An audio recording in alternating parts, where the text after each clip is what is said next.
Прийшли окупанти до нас в Україну, форма новенька, воєнні машини, та трохи поплавився їх інвентар. Байрактар, Байрактар. Російські танкісти сховались в кущі, щоб лаптем посьорбати довбані щі, та трохи у чах перегрівся навар. Байрактар, Байрактар. Приперли зі сходу до нас барани для восстановлення великої страни. Найкращий пастух баранячих отар. Байрактар, Байрактар. Їх доводи всяке озброєння різне, потужні ракети, машини залізні, у нас на всі доводи є коментар. Байрактар, Байрактар. Вони захопити хотіли нас зразу, а ми зачаїли на орків образу з російських бандитів, робить примар. Байрактар, Байрактар.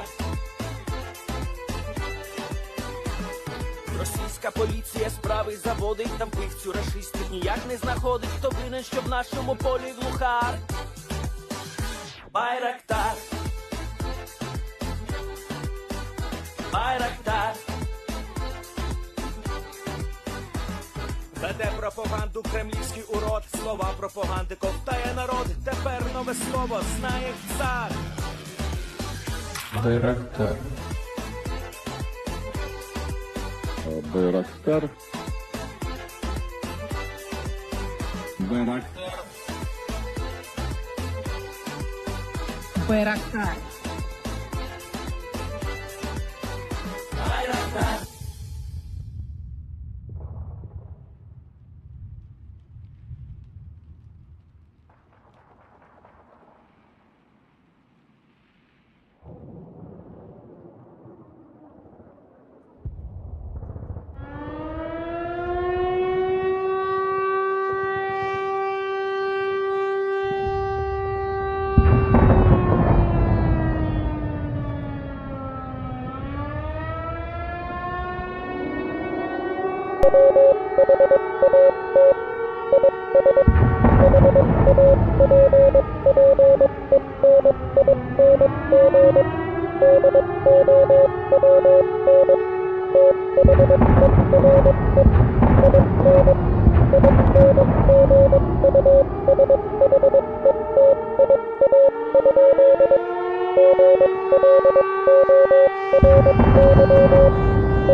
Yes. The Leaf Spring Army sends its regards.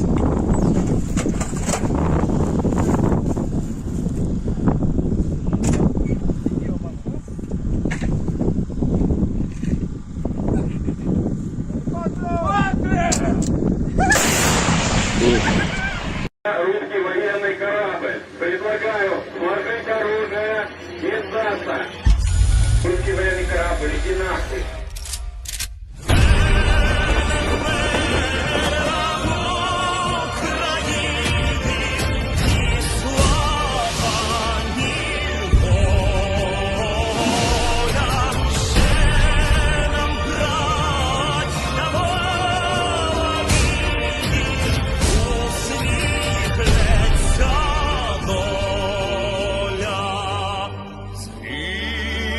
Наші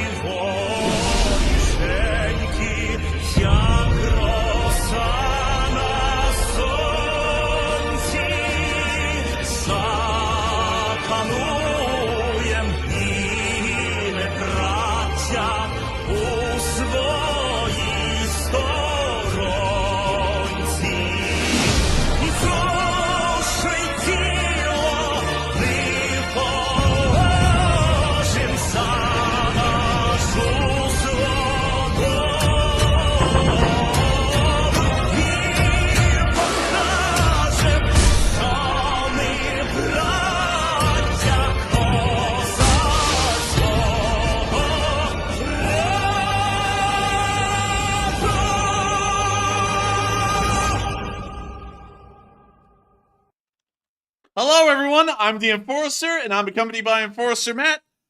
And good evening, folks. It's Enforcer Matt, and welcome back to day 528 of the news. And it's good to see you all once again. And there's an armed uprising in Russia. They just can't seem to catch a break, can they? And I don't think they can. And I think what is about to happen is that the brakes are about to turn off, and it's all going to be all gas and no brakes. But nevertheless, welcome back, everyone, to the next 24 hours of the news of the war in Ukraine here on day 528. And it appears that another armed uprising is occurring inside of Russia. Of course, some of y'all are like, hey, wait a minute. Is that actually legit? Yes, it is. It's actually completely legit. There are armed militants right now in the Ingushetia Oblast in Russia that are declaring war against the Russian government as we speak. Also, there was another little interesting bit of breaking news where a Kinzhal hypersonic missile was fired from inside of Belarus, and now people are asking if the Belarusians are officially joining the war, and we don't really have a clear answer to that, but the Ukrainians are certainly taking the initiative on that one. Nevertheless, we're going to be moving into this breaking news right now, and we're going to be moving on down into the Caucasus Mountain region first and covering that bit of breaking news, and then we'll be going to Belarus and covering the other bit of breaking news. So, before I talk about this group, it's important to know why they're doing what they're doing, and also the story, a short story of their people as to why they hate the Russian government and why an uprising is being seen here at this moment. So in this area, around the town of Vladikavkaz, is a group of people called the Ingush people. And the Ingush people are much like the Chechens, as in they are completely ethnically different than the rest of Russia. The normal Russians that you think of do not live in the Caucasus Mountain regions. The Caucasus Mountain regions is made up of all kinds of people, all of them completely different from each other, and most of the times they are in different oblasts. For example, the best ones in this area are the Ingush people that are inside the Ingushetia Oblast, and the, well, not the Kadyrovite Chechens, but the Chechens in general. Way back in the day, back during the times of the Soviet Union, the Ingush people were a fairly decent-sized population in this area, but their neighbors, to the direct west of them, were culturally different completely, and therefore they ended up getting in a little bit of some clashes with their neighbors. The thing is, however, is that their neighbors ended up joining the Bolsheviks during the Russian Civil War, while the Ingush people did not. And so, as punishment, the Soviet government exiled almost all of the Ingush people to Siberia. And so they took hundreds of thousands of them and they transported them to Siberia, and they lived in hellish conditions for about a decade and a half until Stalin sent them back. Interestingly enough, this was one of the few times that Stalin ever sent anyone back from Siberia. He sent the Ingush people back, but he allowed their neighbors to have a lot more rights than the Ingush people. They were able to force the Ingush people to charge rent to live in their own homes. They were also allowed first rights when it came to buying property and houses and so on. And so the Ingush people were treated as third-class citizens inside of their own ancestral lands. And this led to a massive amount of resistance in between the Soviets and the Ingush people, and not only that, but their neighbors over in the Vladikavkaz Oblast. Another big thing to point out is that Vladikavkaz itself is actually inside of its own separate oblast in the present day. It's actually not a part of Ingushetia. But way back at the beginning of time, Vladikavkaz was technically and considered culturally the capital of the Ingush people and where most of them lived, at least most of the urban folks that were a part of the Ingushetia region lived inside of Vladikavkaz. The Soviets, of course, changed that as well and then forced the Ingush people into a bit of a diaspora where they just kind of spread out over all of the Soviet Union, or they ended up living in the very small and mostly neutered Ingushetia Oblast up until this present day. Much like the Chechens, they greatly resent the Russian government, but we've never really seen armed uprisings coming out of Ingushetia. But the situation started to change last year, and we can actually see this in small little clips and videos that were coming out from the area, where there were large riots against the local government in that oblast, and there were people attacking the police. That was kind of leading up to what we're seeing today. But today is a new day in Caucasus Mountain, region history, is the best way to put it, as an armed militant group made up of Ingush people have now decided to rise up in rebellion against the Russian government And this is the information that we have right now. And we also have a picture of these militants, and we can see it right here. Now, what's scary. very scary. I mean, with the flag right there, it kind of reminds you of another group of folks, but nevertheless, these are English guerrillas from the English Liberation Army. And according to the information that we got here, I was unfortunately not able to track down the actual video that is talked about in this caption, but they shared a video on liberating their homeland from the Russians who caused violence and poverty there, of course, which has happened over almost a century at this point. They also call on people to join their cause and their armed resistance against the Russian Federation. And just from this picture alone from in the video, we can clearly tell these people are not kidding around about armed rebellion. They have guns. Clearly in the picture, we can see the stock of an AK-74 back there. We can actually see what's pretty wild. It appears to be an AK-74 with an underslung rifle grenade launcher, and those are actually quite rare even for the normal Russian army, so we have no idea where in the world they got the underslung rifle grenade launcher. And we can also see this guy as well has an AK-M or an AK-74. And we can also see... something else I noticed is that these people must be a couple notches above Chechens, because they brought a notepad with them with notes on it, and that's something the Chechens would never do. They did. They studied this in school, and then they came prepared. out here, and they started reading off the note cards. But nevertheless, also, by the way, I forgot to mention, this is also a scripture from the Quran. That's why you see that wordage on a lot of flags like that. I forgot to mention that the Ingush people, much like the Chechens, are actually Islamic. They are not Eastern Orthodox, and that's also another reason why they've been given second fiddle or treated as third-class citizens inside of their own territory, is because unlike the other regions of the Soviet Union that were largely Islamic, like Kazakhstan and everything south of that, this region was largely separated from the rest of the Islamic or Muslim world at the time, and the Russians had as much of a disdain for Muslims as they did Christians. The Soviet government was, of course, atheistic or agnostic in its ideology, and so they went out of their way to try and make sure to destroy organized religion wherever it was, and that also ruffled the feathers of many English people.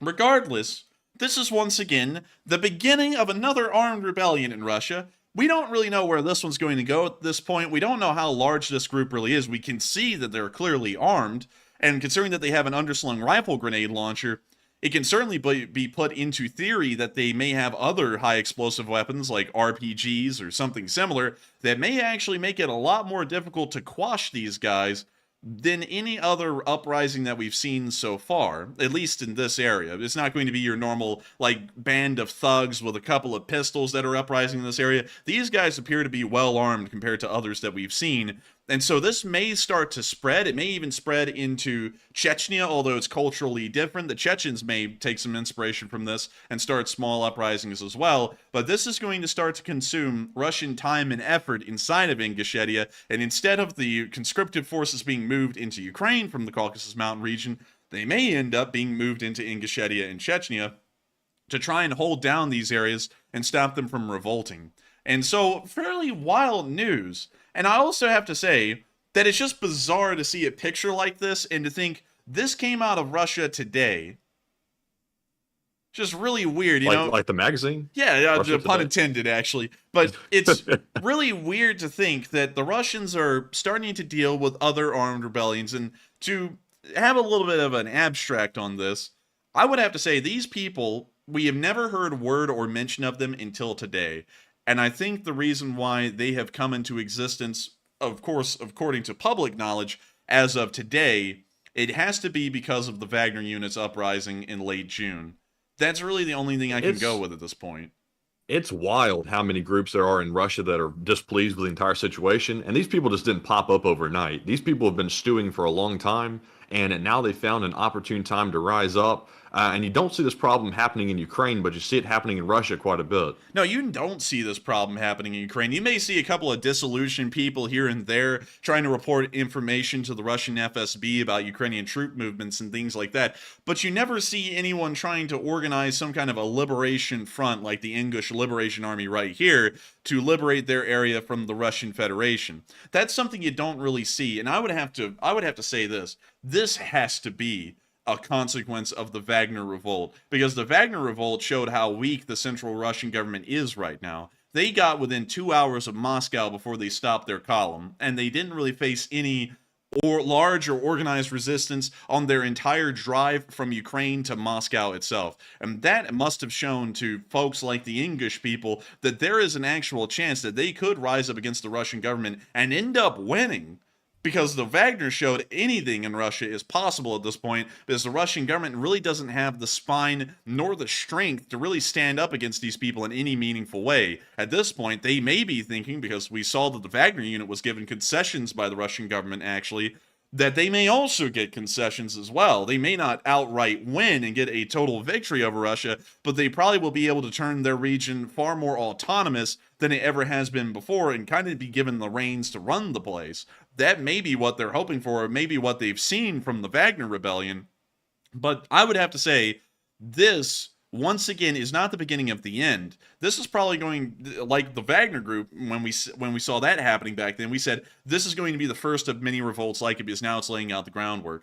If this revolt goes on for a while, and it starts to actually pick up ground, and they actually start to succeed in what their aims are, this is not going to be the end. I would assume that probably every single Caucasus Mountain people, including the Circassians, the Chechens, and everyone else in the area, may end up rising up in revolt. Hell, we may even see South Ossetia and West Abkhazan inside of Georgia attempt an uprising as well, considering that people in those areas are also incredibly unhappy with the Russian Federation as well. We may even see that the Georgians try and jump on the opportunity and begin to arm some of the rebels in South Ossetia and West Abkhazan if this begins to spread outside of Ingushetia. And once again, to remind everyone, Ingushetia is this thin little oblast right here, the tiny one that encompasses some of the plains of the southern region, and then also the Caucasus Mountain themselves. But still, large news. This is massive news. And while we only have the one picture, this one picture is going to mean bounds. It's going to be endless as far as the consequences for the Russian government,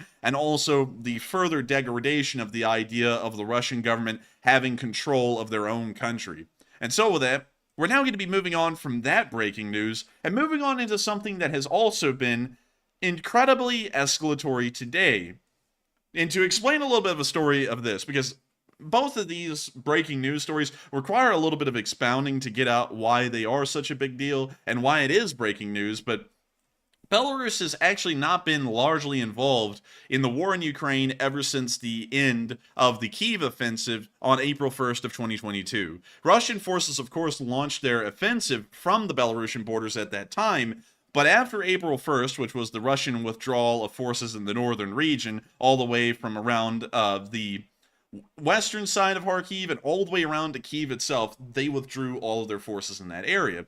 And since then, we have never seen any weapons being fired by the Russians or the Belarusians from Belarusian territory and into Ukraine. And so for the entirety of the war, nearly, except for that first month, the Belarusians have been considered a supportive country of Russia, but neutral as well. They are not taking an active armed role in the war, and they're not really supporting armed forces that are fighting against the Ukrainians inside of their country in any combatant positions. But that was until today. The first missile to ever be fired from Belarusian territory was fired today, and it was a Kinzhal hypersonic missile fired from a MiG-31K into the territory of Ukraine. And we have a little bit of news about that right here. According to Fytux News, the information came out about 10 hours ago that there was a missile fired from Belarus towards Ukraine. And this was reported by the Ukrainian Air Force as they apparently picked it up on radar. What's interesting about that, though, is that they picked up the Kinzhal on radar. And the whole thing about the Kinzhal is that it traveled so fast you wouldn't be able to pick it up on radar, but then they did. That's a little interesting, I'd have to say. Don't let that sink in for a minute. And no, I don't mean that sink in. I don't mean to sink outside the door, but let that sink in a hypothetical kind of way. The Kinzhal is being proven to be far worse than it ever was. It doesn't have the speed, and it doesn't even have the stealth that it was supposed to have due to its speed on radar. It was picked up. We don't know if it was shot down, though. The information about this specific Kinzhal being shot down is unknown at the moment, but a Kinzhal was fired from the territory of Belarus into Ukraine, and we can also see some videos of some of those missiles flying into the Kyiv area here on film. And I'll be showing this here. We can see the first missile flying over, most likely a Caliber. We can see a second caliber following right behind that one, and I believe even a third caliber right after that. Yep, and there's the third one. And that's the end of that clip right there, but you can see 3 of the calibers flying in, and of course, the Kinzel largely would fly in like those, but of course at a little bit of a higher speed. Although not by much, it's still going a little slow. You would be able to physically see the thing. But nevertheless, missile attack did occur on Ukraine today, and the Ukrainians were livid that the Belarusians allowed a Russian missile to be fired from inside their territory, something that has not happened since April 1st of the war. And so the Ukrainians came out with a very interesting statement today, and this was their statement. And so let me go right here.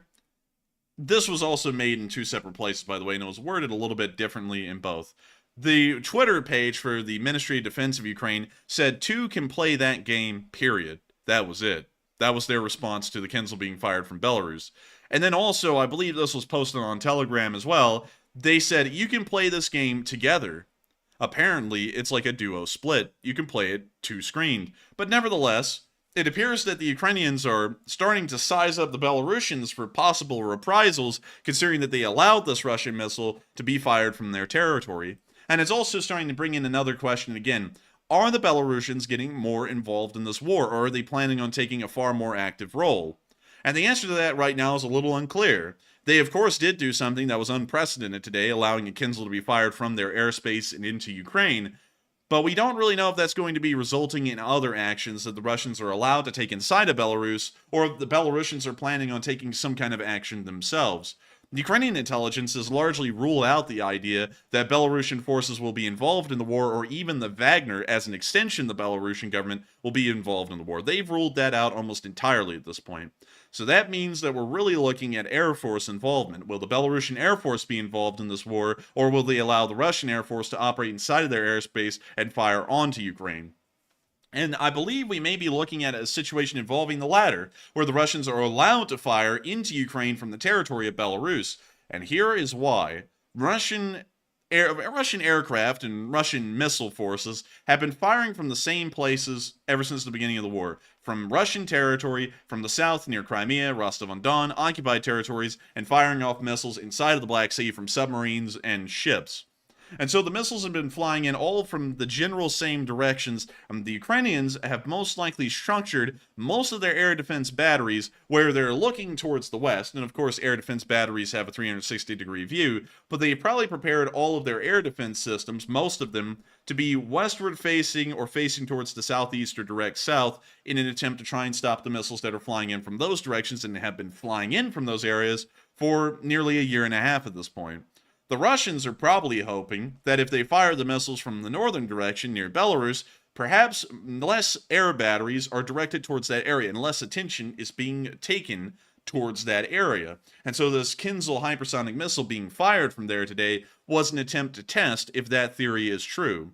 And we don't know if they were able to find out if that theory was true or not. We don't know if that missile was shot down. We haven't actually gotten any clear information on that at the moment. And so it may have actually hit its target, and the Russians may have seen there that there is possibility for them to possibly begin hitting civilian and military targets again if they were to launch their missiles from the territory of Belarus, at least for a small window before the Ukrainians start to restructure their air defenses and have a considerable amount of them also facing towards the northern direction as well. But that may be the reason why they're attempting that. But that's also pretty precarious ground for the Belarusians to get on, because then that means that the Ukrainians may start to attack Belarusian military targets or Russian military targets without any discretion, in hopes to try and destroy or send a message to the Belarusians that they need to back out of that deal before things escalate even further. And who knows where they would escalate. Maybe we would see Belarusian liberation armies popping up, much like there are Russian liberation armies inside of Ukraine at this moment. Moving on from that, the Russians have not been having a good time of it today either, speaking of air attacks and drone attacks, but it appears that they don't really structure their air defenses effectively at all. The Ukrainians actually structure their air defenses to shoot things down. The Russians set up their air defenses for show, as the air defense forces near Kaluga and Tula, some really weird town names, were seen firing at airborne targets over the city today. And we can see the streaks of smoke in the sky right here from those Russian missiles. By the way, did I forget to mention that these little areas right here are about a 2 hours drive away from Moscow?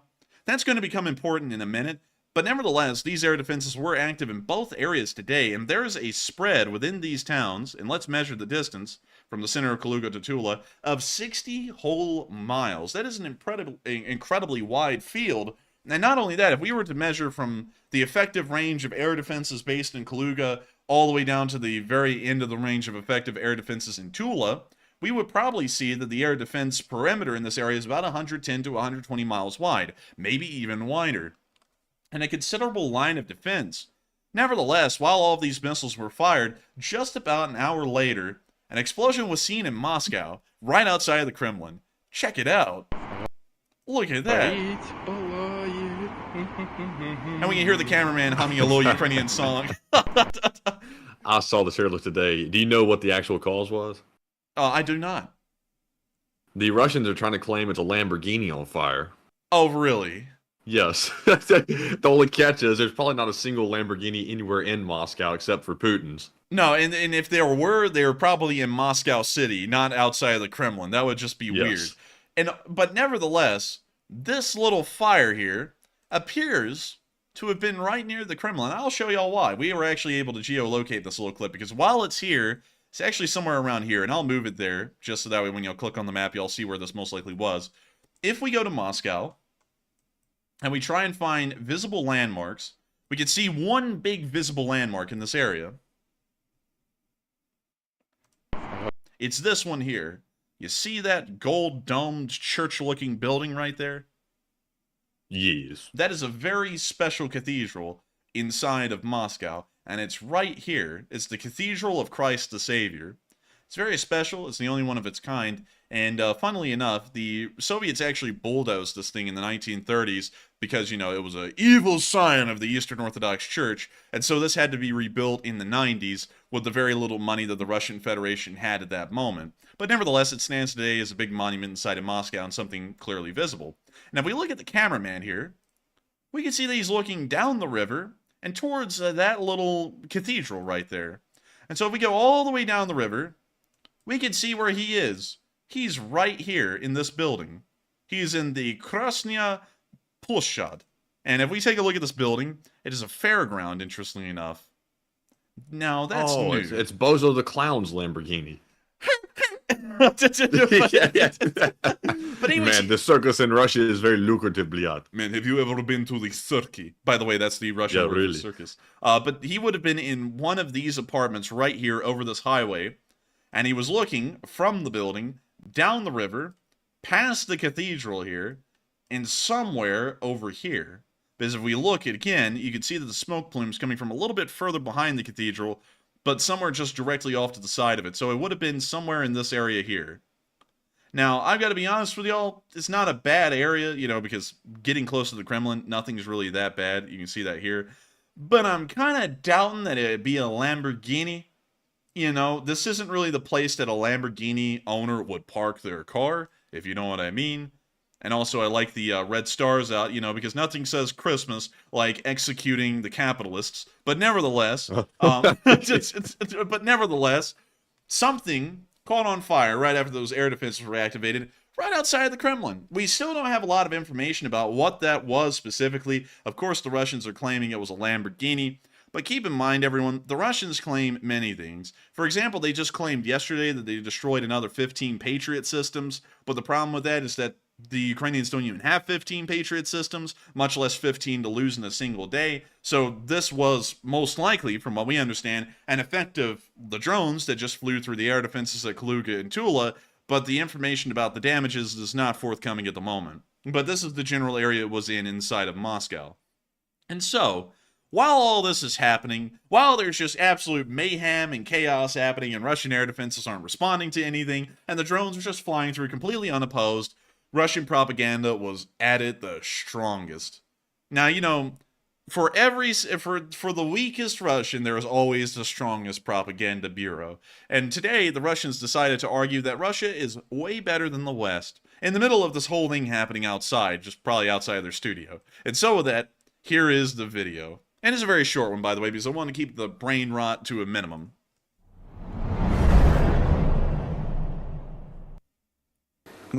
We are maintaining fantastic levels of civil liberties. They are currently totally absent in Europe and in the United States. Wow. Civil liberties absent in the United States? Wow, this guy has lost it. You know, you get arrested in Russia for all, like, you know, I saw this today. I didn't put this in the news, Matthew, but somebody got arrested in Russia for putting up "Niet boble," which is a fish. And it sounds a lot like no to war, you know, like "Niet bonye," "Niet boble."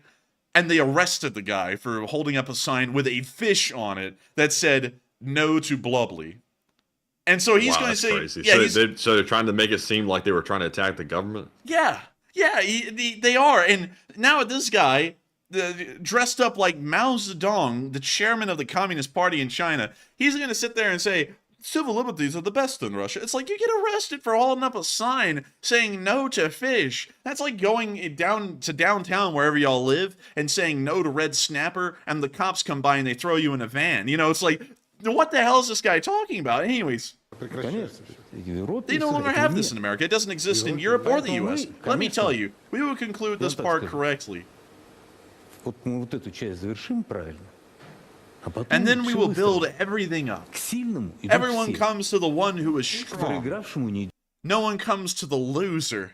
Man, that's just rich at this point. Looking at how they've been fighting this war for a year and a half, that's why nobody wants anything to do with them.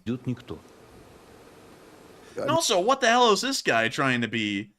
Like, he's got, like, this guy looks like a blend of that guy from the Trailer Park Boys and Mark Ruffalo had a child.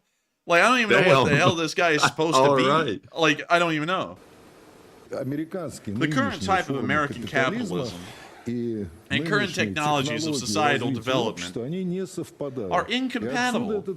This is the origin of this crisis, and this is coming from the Count Dracula ripoff here. This liberal bourgeoisie that is represented by the president of the U.S.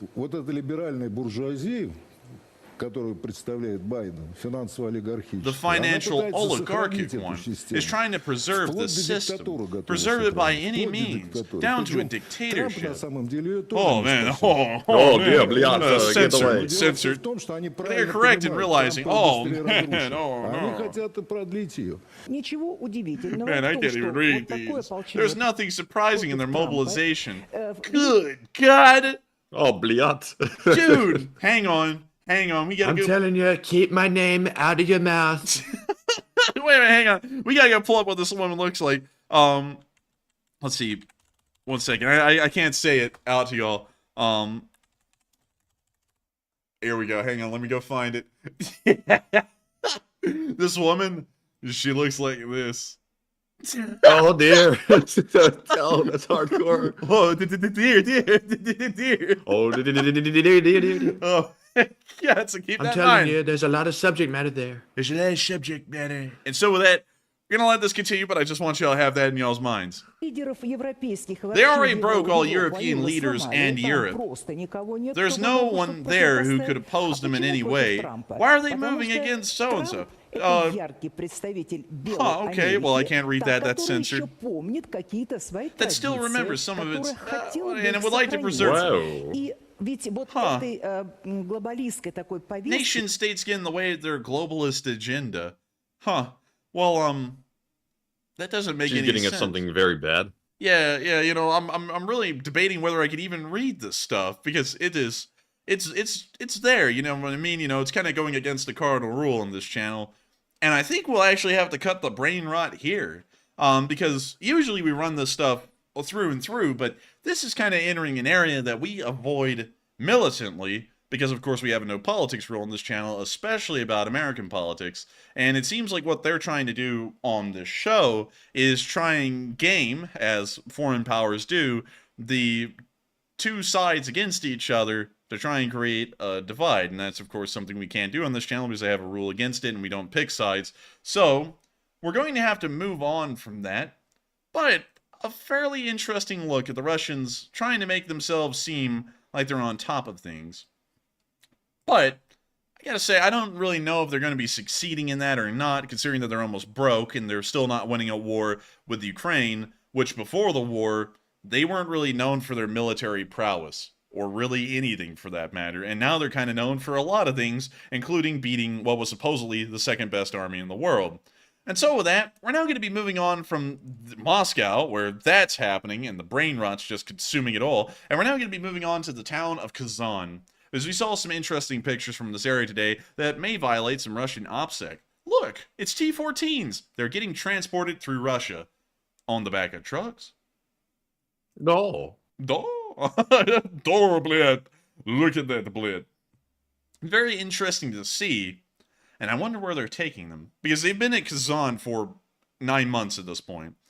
And now... Man, it's probably like a phony or a fake. They're trying to make it seem like they got brand new stuff rolling around. I think this may actually just be from the T-14s at Kazan, actually. Because there were... All of the T-14s that they have, which there are 14 operational ones, they were all taken to Kazan in the training fields there. And they have stayed there for nearly 9 whole months since they arrived. And now it appears that they've got them on truck beds and they're on the move, but we don't know where.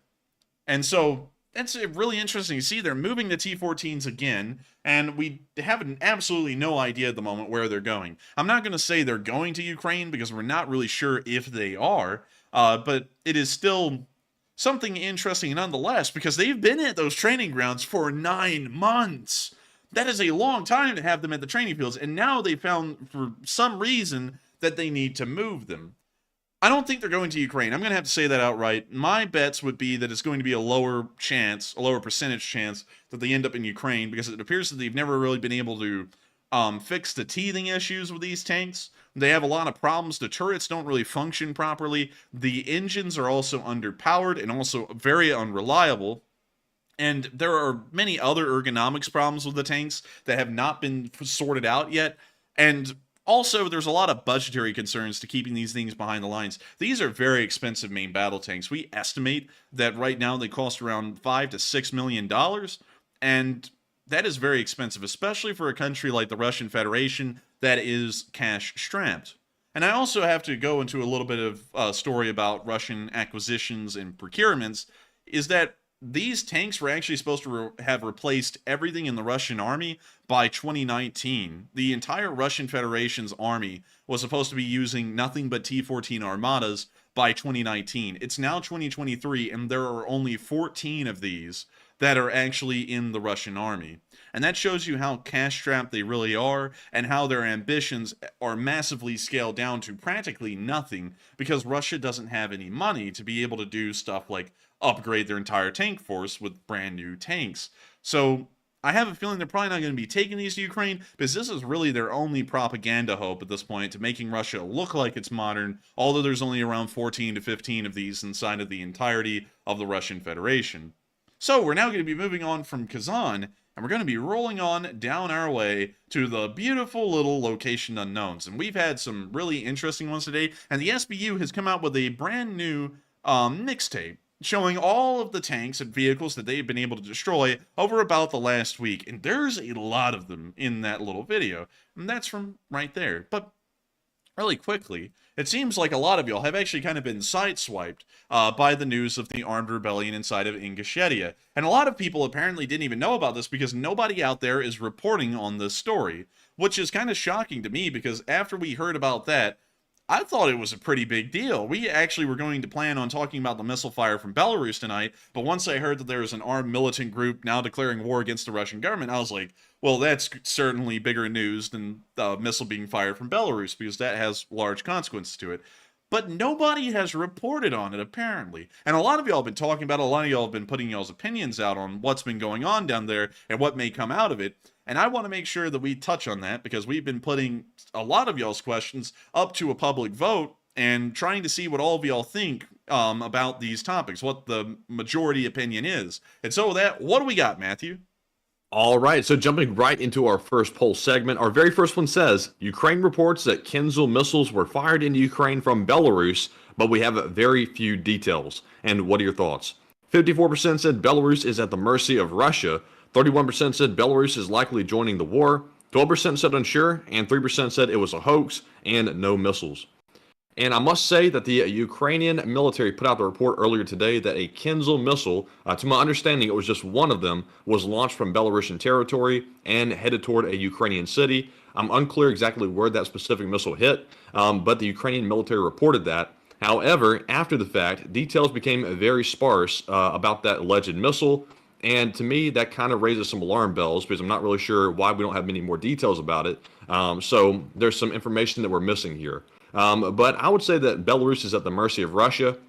Nothing is going to get done or launched out of Belarus without Russia's and Putin's blessing. So if something happens, it's probably because it's Putin's will. But Enforcer, what say you? I would have to say, although Belarus is largely kind of like a satellite state of the Russian Federation, it's very shocking to see that a missile was fired from Belarus today. They haven't really taken a direct or really supported direct armed action since April 1st of 2022. So it's kind of bringing into question, what are the Belarusians really going to be doing? Are they going to become a launching point for Russian air attacks now, and that's just going to become the norm, or what? But I would say that the Belarusians are largely at the whim of the Russian Federation, if we looked at it in its all honesty, and they're probably going to continue air attacks from Belarusian airspace if they want to, because the Belarusians really don't have any other option. What are they going to do? Run to the west? I mean, come on. Lukashenko couldn't do that because he's a dictator, and we don't really support dictators anymore in the modern day and age. It's kind of out of style. And so with that, I hope that does address that fairly well, and we are on to the next one. All right, and our next poll says, is it possible that Belarus may enter the Ukraine war voluntarily or via a false flag operation? 36% said Belarus will enter via false flag. 26% said Belarus will not enter the war. 20% said Belarus will enter voluntarily, and 18% said unsure. And on this one, I would say that if Belarus was to enter under any circumstance, it would definitely be a false flag operation, because like we said last night, Lukashenko has already stated that he does not want to enter this war. Now, Putin might have something else to say about that, and he could either coerce Lukashenko to enter the war via a false flag operation or simply threatening Lukashenko and seeing if that worked. But right now, it does appear like Russia does want Belarus to get involved, but it's unclear if that's actually going to happen or not. But Enforcer, what say you? I would have to say, I don't think the Belarusians are going to get directly involved in this war with arms. I don't think they will. Because we have to remember, the Belarusian army is only 70,000 strong. They're armed like some kind of a paramilitary police force. They don't really have any tanks or APCs. So most of their units would be light infantry at best, with really no support. Their air force is pretty underwhelming. They don't really have a big budget. They probably don't have any training. And on top of that, we did get the murmurs at the beginning of the war that the reason why Belarus didn't enter the war, because it was planned for them to, is because the Belarusian military pretty much gave Lukashenko an ultimatum that if they were forced to go into a war, they were going to overthrow the Belarusian government. And so that's why we believe that they didn't join the war, although it appeared clearly for the first few months that it was only a matter of time before they would. So I think that they're probably not going to directly join the war in an armed conflict no matter what, but they will support the Russian army and let them conduct the war from inside of Belarus. Kind of like how Saudi Arabia allowed the United States to wage the Gulf War and the invasion of Iraq from their borders, launching into Iraq. I believe it's going to be a similar kind of situation, but then again, I believe that the Saudi Arabians were actually involved in the Gulf War and also the invasion of Iraq in 2003 in some small form, if I'm correct. So it is a little bit of a different story because their armed forces were actually involved. But I think that it would be something similar. The relationship would be in between Belarus and Russia, but Belarus is not going to pick up arms and fight against the Ukrainians at all, because the honest truth is they aren't really made to handle, and not trying to use modern terminology or anything, but they aren't really made to handle the kind of smoke that would be coming their way if they did something like that. Because you and I know, Matthew, that Mustache Man and his Belarusian corps of volunteers is only one step away from becoming the Freedom of Russia Legion or the Russian Liberation Army if the Ukrainians needed them to be. Yeah, I would say so. I think personally, Lukashenko comes across to me as being a pushover. He's definitely being led around by Putin. Anything that he does is because Putin said he could do it. And to me, Lukashenko would probably prefer to leave Belarus out of the entire situation. And if it wasn't for that Wagner uprising, I'm sure Lukashenko did not really want to host Wagner in his country, because that creates instability within Belarus's borders. And right now, Lukashenko is on very uneven footing in this entire situation, and they look like they could get dragged into the war involuntarily if Putin decides to try to do something fishy. Maybe. It's possible, but I still think they're not ready for that. And so they'll try and avoid that the best they can. But if it does come down to it, in some kind of a weird weird turn of events, they may. But I feel like it's a small chance, in my opinion. But with that, we are on to the next one. All right, and our third poll says, is Ukraine's aerial and naval drone army becoming a more effective tool than long-range missiles? 36% said yes, drones are much more effective. 36% also said they are becoming more effective. 17% said no, long-range missiles are better, and 10% said unsure. And on this one, I have to say that both long-range missiles and the aerial and naval drones, they are each very potent tools, and they have their own applications. But as for overall effectiveness, I have to say the Ukrainians are starting to use the naval drones especially in a way that is much more effective than we've ever seen before. So I would have to say that I think the drones are becoming more effective, and they'll probably become much more effective over time. But, of course, long-range missiles, you can't discount their efficacy either. But, Enforcer, what say you? I would have to say it's a really hard one to come up with a decision on. Because, like you said, the missiles have done incredible damage on both sides. But at the same time, it does appear that drone warfare is becoming the way if it's done right. The Russians don't do it right with the Shahed 136s. They're very slow, easy to spot, easy to identify, easy to shoot down. So those aren't effective. But other kinds of drones, like even the smaller drones, like the DJI Mavics that we see being used on the front lines, are incredibly effective for their cost and the kind of damage that they're able to inflict. Sometimes millions of dollars for just a $2,000 drone and maybe a $10 to $15 bomblet. And especially the Ukrainian naval drones have been showing that they can inflict hundreds of millions of dollars of damage for maybe $100,000 or less put into one of these drones. And really quickly, to jump to this news while we're in the question segment, we actually did get a video that can kind of answer this question a little bit of the drone hitting the SIG freighter inside of the Kerch Strait. And we also were able to confirm, this is one thing I would like to make sure is clear here. This is actually an incorrect placement of the marker. This actually happened somewhere in the Kerch Strait itself, near the bridge. And the fact that this naval drone was able to make its way into the strait and not be destroyed is something in its own right to show that these things apparently are very hard to see or fairly stealthy, not in the literal sense where they deflect sonar, radar, or anything like that, but in the sense that it's hard to see these things in the first place. But here's the video of the naval drone taking a pass at the ship and then turning back in and colliding with the ship.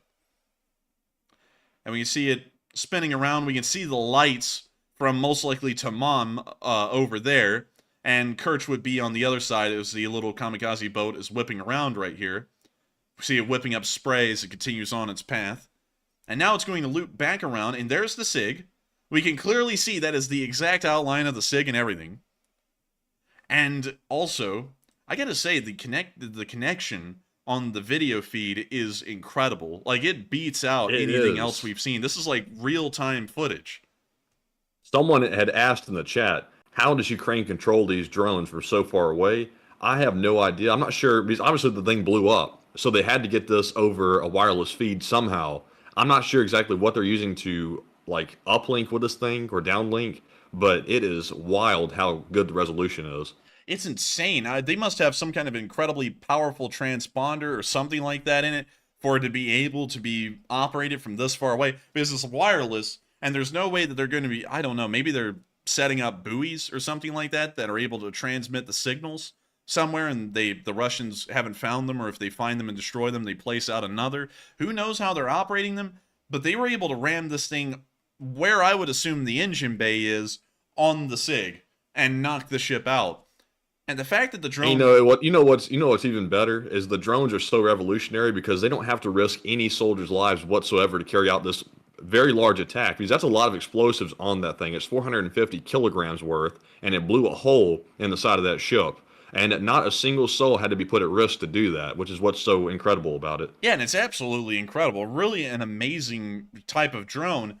And to now answer the question, now that we've seen that video, and it also gives me the ability to just show that bit of news while we're in the polls, I would say that drones are starting to show that they can be far more effective, precise, and devastating than maybe even missiles can be. And missiles have kind of been setting the precedent with their precision that they are the most destructive element on the battlefield until now. And I think that the mantle may be given over to drone warfare now, because naval drones like that are able to slip their ways into areas that nothing else could, and are able to inflict millions of dollars of damage. So my answer to that question would be, I think drones are actually starting to take the reins from missiles. But with that, I hope that does address that fairly well, at least in my opinion. And with that, we are on to the next one. All right, and with that being said, we are all out of poll questions. And also, by the way, I see a lot of people saying that maybe it was a Starlink that they're using to connect with a drone. And by the way, I also see people saying OPSEC. Listen, if we're able to deduce that based on our layman's knowledge, then there's no way the Russians haven't been able to figure that out. So I don't think that's an OPSEC issue, and we don't even know if that's the case. They could be using something totally else. But if they're using a Starlink, I got to say, how do they get that good reception out in the middle of the water when Alabama can't even get, normal connection anywhere? What the hell's up with that? Man, apparently Ukraine's weakest internet provider is better than America's strongest, which is Spectrum. Man, that's pathetic. Come on, Spectrum. Man, I'm telling you, the people who somehow created the internet infrastructure that Spectrum works off of, I would say they were most likely on a Spectrum as well. But with that, we are on to the next one. All right, so moving on to our super chat questions. Up first, we have a very generous $100 donation from BC Skyman. And thank you very much, BC, for that very generous support. He says, I have been to the churches in Russia, and they have all been turned into museums and charge an admission fee. Wow. He says the churches in Ukraine are all very holy and still worship God. An awesome job, my enforcers, and bless all LSA for supporting Ukraine. And Slava Ukraine. And Slava Ukraine. And thank you so much for the support, BC Skyman. And I am blown away to hear that. That is insane. You've got they're charged admission to get into the church. That's something I haven't actually heard about before. Well, actually, I have heard about that in one place. We went to York in the UK one time, and we tried to go into York Minster, and you could get into the cathedral, like the front area here, but you couldn't actually get into the gallery or anywhere else without paying admission, at least during certain days of the week. And so we actually didn't go in. We just kind of stood in the gallery and then walked back out. But anyways, that is pretty insane, because I don't think it was the case at other churches. I think we were able to go into St. Paul's Cathedral in London, I think free, if I remember correctly. We just had to wait in a line to have our bags checked and everything, because of terrorism and all. But then we just went into the cathedral perfectly fine. But that's still insane to hear that you have to pay admission to get into a church in Russia. That's pretty nuts. That's a little wild, I got to say. That tells you where the priorities lie. Yeah, praise God, $10. Praise the good Lord. Another 15, please. You don't understand. It's not tithe money. We're using this for Stolichna. Give it over.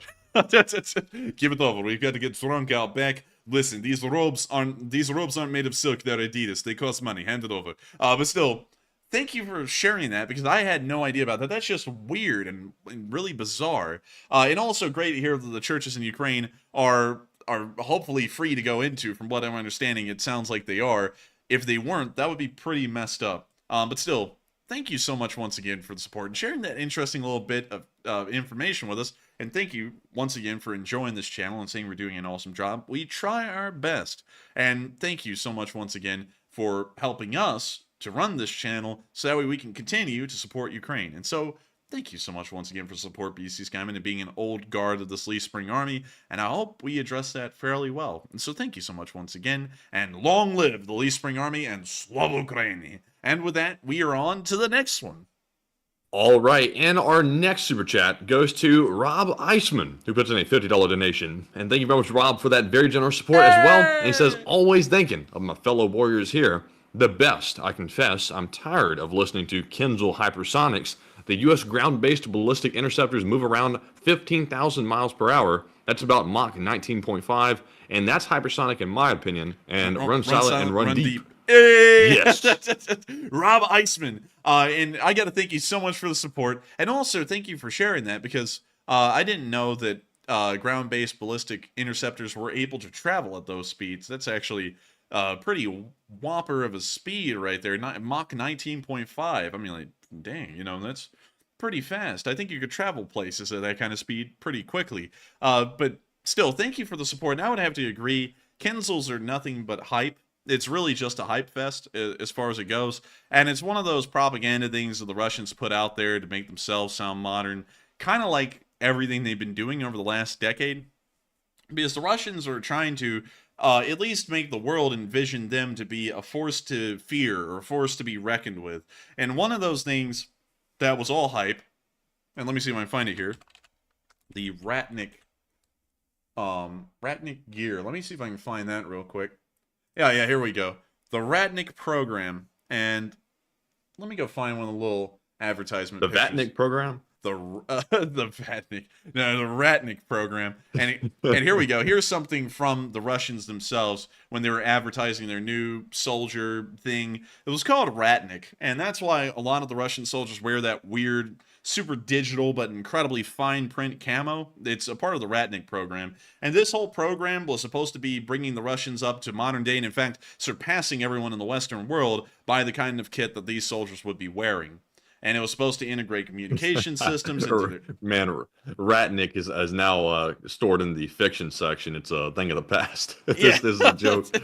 And, you know, it was supposed to be giving them communication systems, new weapons, like the AK-12. It was supposed to be given out to every soldier. None of that ever happened. It just didn't. And then there was these weird things here.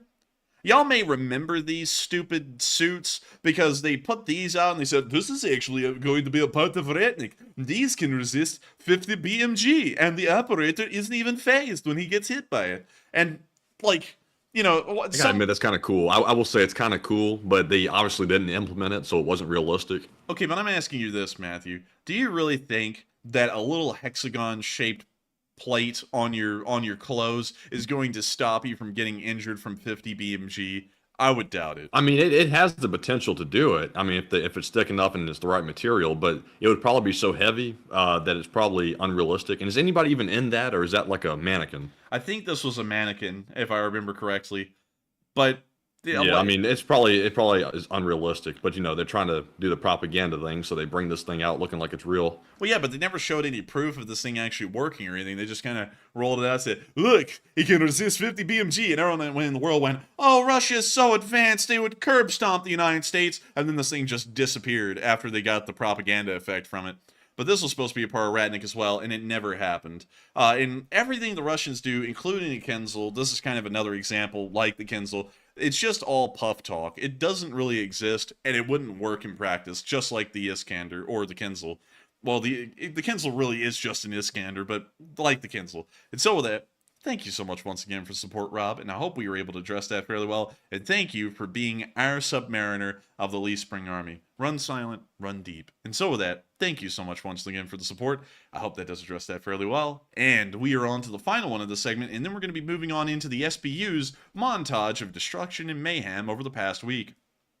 All right, and our last super chat goes to Tom Exman, who puts in a $20 donation, and thank you very much, Tom, for that support. And he says, so per the, I think he meant to say the Kyiv Independent. He said the Kyle Independent. He said the Kyiv Independent, there's now 250,000 KIA. So using the 3-to-1 ratio, that means there's now 1 million KIA and injured also. And I assume he's talking about the Russians. And he is. And thank you so much for the support. And I would have to say, yes, that's actually what the number would most likely be, around 1 million injured and killed. And you know, and a lot of people are like, man, that sounds like a high number. But you have to remember that the wounded people can't really enter the workplace like they would have. You know, people who are able-bodied with all of their limbs, fingers, and so on, they can do practically any job as long as they have the proper skills for it.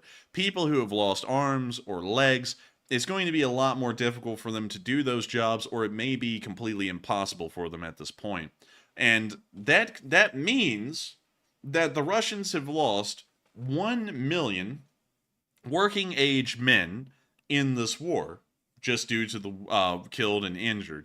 And we don't really know how many of those injured can actually not enter the workplace. I would assume that maybe 100 to 200,000 of them could probably re-enter the workplace perfectly fine and go get a job, so they'll be back in the working force. But nevertheless, that is a massive impact on the Russian economy forever, because they've now lost 800,000 working age people in this war, at least. I would say that's the minimum.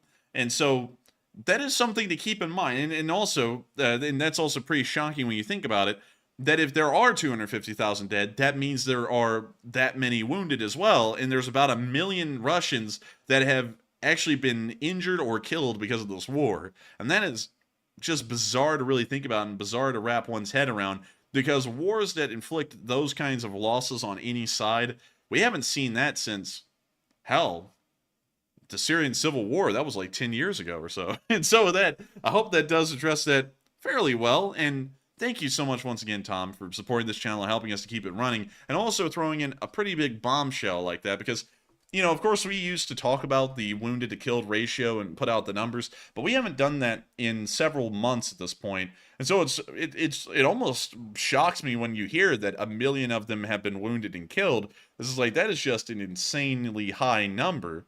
Like, hell, I think the metropolitan area of Birmingham, Alabama, where we live, has about 1.5 million people living in it. So we're looking at pretty much the entire metropolitan area of our city being wounded or killed in this war, and that would be the exact representation of about how many Russians have been afflicted like that. So pretty wild when you think about it. And thank you so much once again for support, Tom, and helping this channel to keep on running. And I was about to say World War II. You're right, Tom. I was about to say we haven't seen losses like this since World War II, but we have seen losses like this since World War II. Korea was actually a pretty deadly war. If I go and get the casualties, let me just go check that real quick because I want to make sure I'm saying this right. I think over 1 million were lost on one side, but let me make sure. Yeah, actually, the North Koreans lost about 1.5 million, so that would be kind of around the category that we're seeing with the Russians right now. That's, of course, including the killed and wounded. And the South Koreans ended up losing around 1 million. So that was a pretty bloody war. I guess that we could say, at least right now, this is the bloodiest war since the Korean War. But, you know, of course, I'd have to get into all the numbers and go number crunching and everything to try and figure out what war was actually the deadliest before this one, as far as the Russians are going for one single side. But man, that's a lot of people when you think about it. You know, 1 million. That's a lot. That's a lot. I mean, like, hell, I said that's so weird. That's a lot. But hell, I can't even count. Wow. I can't even count. I don't even think I could count to 1 million, really. I couldn't even fathom that. But still, thank you for the support, Tom. I hope that does address that fairly well. And thank you for being an old guard of this channel and supporting this channel to help us to keep this thing rolling. We'll be putting that towards the pizza fund. Capella's. Delicious. Hey. And so that we're now moving on from that question segment and on into our location unknowns, starting off with some of the drone strikes of the day while I try and figure out where the hell I was going with that for a minute. And so, here is the clip. Chad music ensues. When you see the drone circling around and finding its target, it appears to be some kind of a car or an APC. It is a Scooby-Doo van. Like, Zoink Scoob! That thing's getting a little close! Ruh-roh, Raggy, duck and cover! Man, that's what happens when the boogeyman and Scooby-Doo gets a little bit more high-tech and they have the gang being followed by a kamikaze drone. And that ends the whole episode early. Oh, that's it, dude. The episode just ends with the mystery machine just smoking on the side of the road and just silence, and that's it. And then it just goes to roadkill. Contract expired. That sounded more like Yoda. And let's see, we can see a BMD right there. Now here comes the drone coming in for the kill.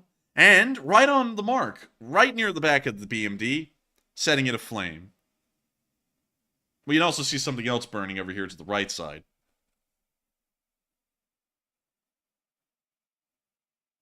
We can now see another drone flying in. This one's coming right onto the back of a T-80B.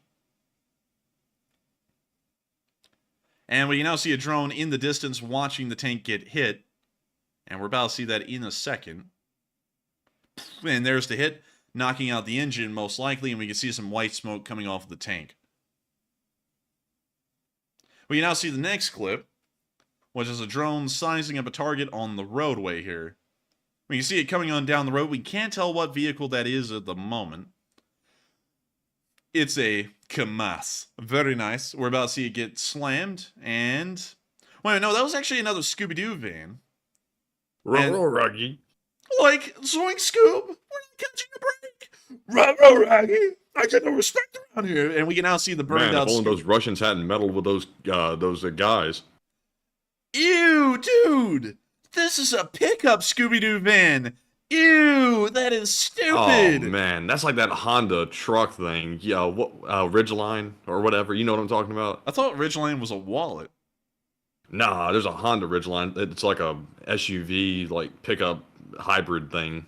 I've actually never heard about it. Wait a minute, we got to pull that up. What's it called It's again? rough. It's called a Honda Ridgeline. It's like that thing you just looked at.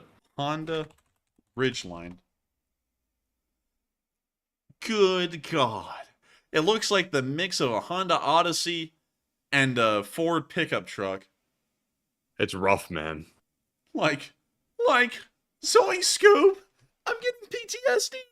That's bad. Oh my God. Yeah, now I can see the similarities. Like this thing is atrocious, really. So, yeah, that's bad. That's rough. And so we're going to be getting back to the video. I hate that y'all had to see that. Just try and erase that from y'all's memory where y'all just didn't see something that bad, you know. But anyways, we can now see the tank smoking on the side of the road here, and here comes the drone, slamming right into the engine bay. We see the hit right there. And we see the same little text being thrown up. What does this actually say? Something about our people and victory, and then something about the VSU, which would be the Ukrainian Armed Forces. So, don't know exactly what it says, but it says something about victory and the Ukrainian Armed Forces. So, that's what it's saying after every single clip. We now see the next drone coming in on another Russian tank and hitting that one as well. And here it comes again, right onto the engine bay. It appears that the primary place that these drones are hitting is right onto the engine bay. We now see another one coming in again. We can see that they spotted an APC in the field. Juicy. And it's just sitting there. No, wait a minute. No, it's actually on the move. I think they may have seen the drone. Bled, get this out of here, Evan. I can't switch the gears fast enough. Oh, bled. Here comes the drone hitting. Oh, wait a minute. Oh, that did hit. It hit right at the front glacis of the BMP. Right there. And the engine was certainly knocked out from that hit. It was right on top of the engine bay. And we see the same text card pop up again, and that's the end of the clip. But an amazing amount of work that has been done by the drone forces, and amazing to see the amount of damage that they've been able to inflict on the Russian army. With that, we're going to be moving on to an interesting video, as I stutter over here and lose my ability to speak English, of a shell that was apparently fired from a tank and got stuck in this tree, but did not explode. And we're going to be muting that. I see a red door and I want it painted black, or whatever, you know. But we can see the shell there. Someone's going to clip that, and it's going to be terrible. But we can see the tank shell right there. And it's just in the tree. Nice. Some unsuspecting Russian needs to come up here with a sledgehammer and see if it's still alive or not, because I know a Russian will do that eventually if prompted with unexploded HE. But with that, we're going to be moving on from that little clip and on into our next one, where we also saw another montage from the SBU of them destroying more Russian forces. Check it out. We can see them hitting the T-80B right here. We now see the video of that from a distance, and it appears that explosion was pretty terrific. We can now see them hitting a BTR, and now dropping drone bomblets onto a BMP heading right near the fuel tank.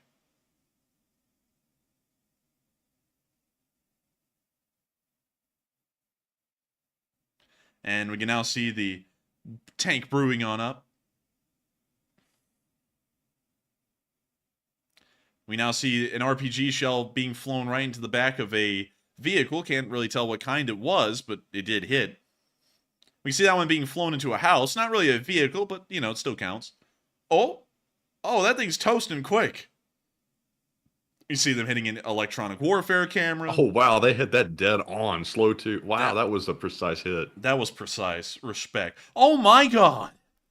Good God, man. It's the whole army. They're all there. Wow, let's hit them. Right into their dugout, where they all went inside, and it hit right outside of it. Very neat. And speaking of which, you know, we saw a lot of Russians getting plastered, but how many of them actually got plastered today, according to the count? Well, let's go to the count. Oh, man, I'm telling you. Oh, man. Oh, man, they got 6 of them today. Yes, sir. Yeehaw! Oh man, that's what I'm talking about. Yes, sir. Yeah. Man, and Six more Edward, for Matt. Edward put in, we got him, R2. Oh, nice, nice. This is where the fun begins. Let's see. KJ, 6 for Matt. Melissa, 6 for Matt.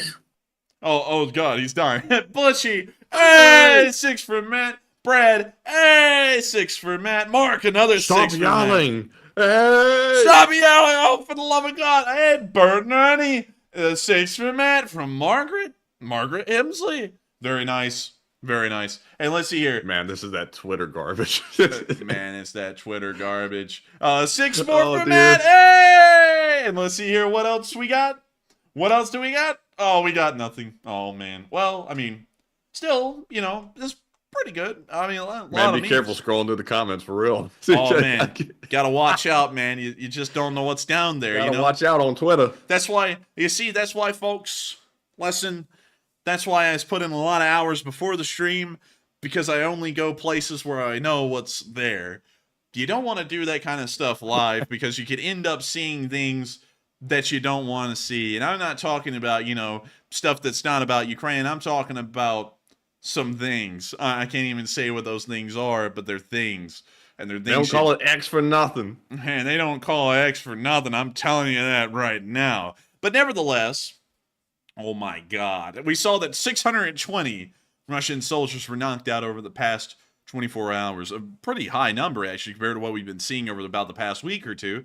But only 2 armored personnel carriers. But that was then negated by 30 supply trucks being knocked out. That's a massive amount in a single day. We also saw that 4 tanks were destroyed, 32 artillery systems. And I see a lot of people, Matthew, in the live chat right now trying to guess what we're talking about.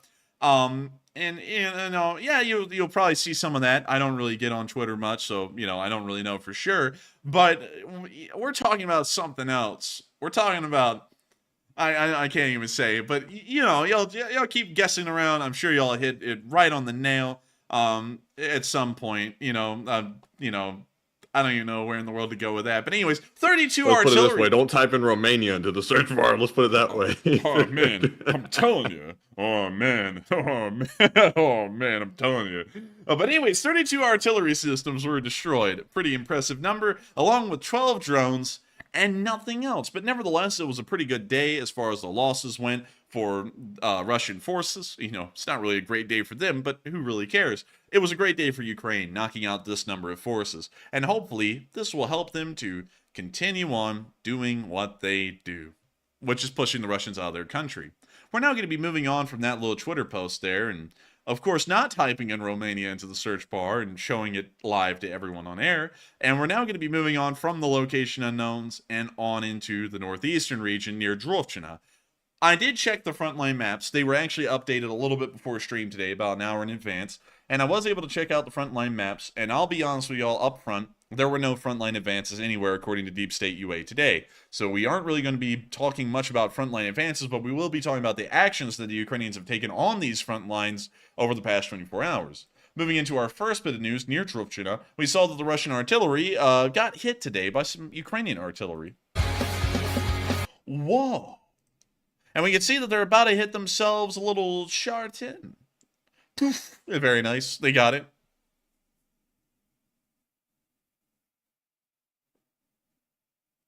And we now see the next vehicle being hit by artillery. I believe that actually is the meteorite right there. And you can see their artillery continuing to just hammer it home.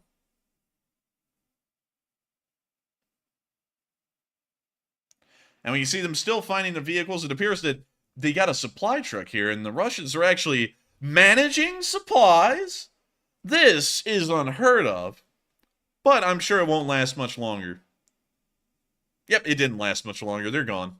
They got vaporized.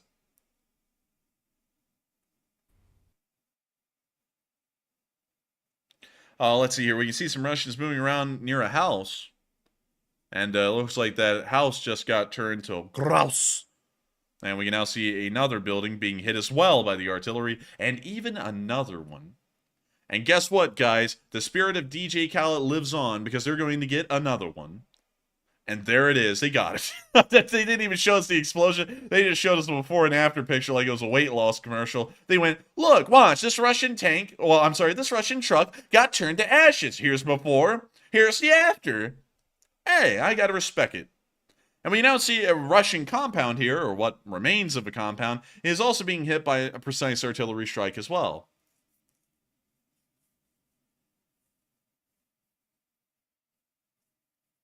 We now see another compound about to become the target of Ukrainian artillery. And oh, that one caught on fire. Smokey the Bear is not happy with this one. Spontaneous combustion. Man, the Russian equivalent of Smokey the Bear is like Igor the arsonist cat or something like that. And so that's the end of the clip. And very nice to see that the Ukrainians were able to hit that Russian little ammunition cache and also a whole bunch of other stuff in the area. Moving on from that, we also saw a T-80BV being destroyed in this area. Pretty rare to see armor of this kind in the area, and also was destroyed by the 92nd Brigade. We can see the tank burning out there already. Apparently he's already been stricken, and now it's exploding. I can't tell if that shining, shimmering brilliance was the turret flying off into the distance, but let's watch that again. Well, what do you know? They got fireworks.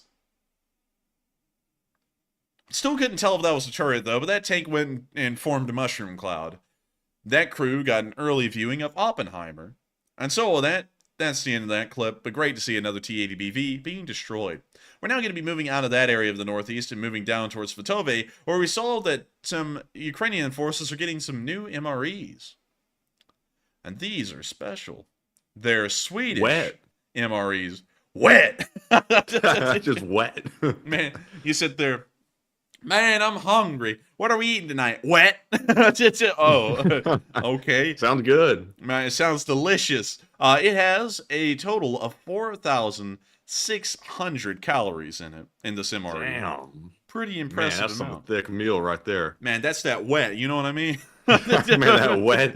That's loaded with calories. But let's see what's inside of this meal. It's got breakfast, lunch, and dinner in it. And even it looks like another meal. I guess maybe Swedish people eat 4 meals a day. In America, we only eat 3. But the first meal appears to be the breakfast. Oat porridge with vanilla and banana.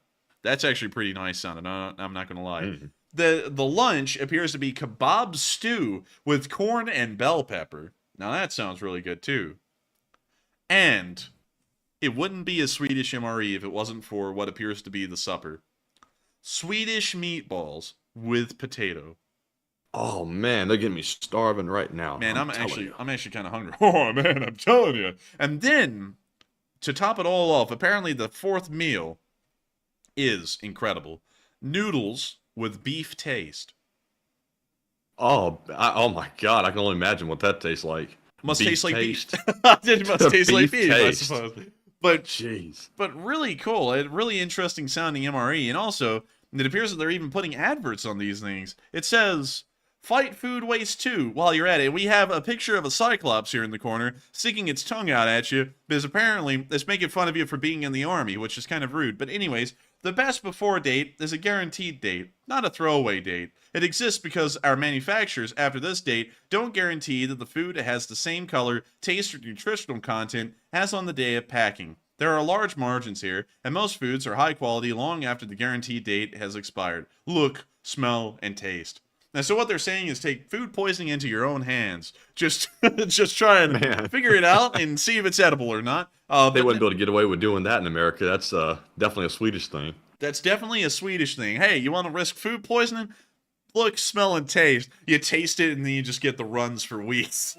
It's like it's a 5-year-old MRE or a 10-year-old MRE. But nevertheless, listen, if Steve MRE 1989 can eat a 70-year-old MRE from World War II and not get food poisoning from it, I have some trust in MREs. I'm not going to lie. So I'm sure it's probably fine to eat whenever, even if it's like 10 years old. But still, a really interesting little MRE. And I got to say, the meal selections there sound really good. Maybe one day we'll get our hands on one of these and be able to try it. I don't know if we could. And also school is starting, and now reality is kind of setting in, and I don't know how busy we can actually be with this, with school going on. But we'll maybe one day see about trying out MREs that we're seeing inside of Ukraine, including some Ukrainian ones, maybe even some Swedish ones like we're seeing right here, but still, really cool MRE nevertheless. Moving on from that bit of news, and all the way down to Bakhmut, we saw in the Soledar and Blahodatne area that Russian forces were getting hit pretty hard by Ukrainian fire today, specifically from the K2 battalion. You see the Russian vehicle moving past what it kind of appears to me to be a checkpoint, although it's not. Man, they got the Foley sounds and everything for this one. Yeah, they do, and they also have the little ambient, creepy music going on as the Russians are walking around on the street, oddly standing about 20 feet away from each other for some reason. We now see the truck pulling up.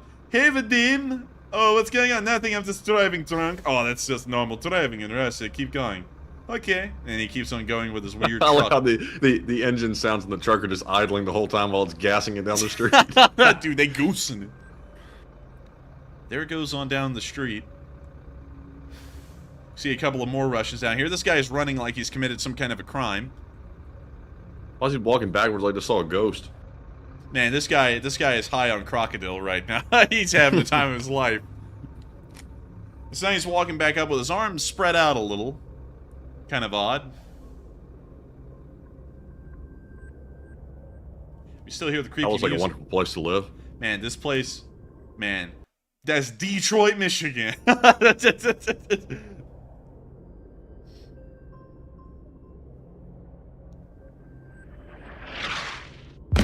Oh, wow, like they even added in artillery noises. So now you can see the Russians running off. They're running into this building over here, apparently leaving the truck behind.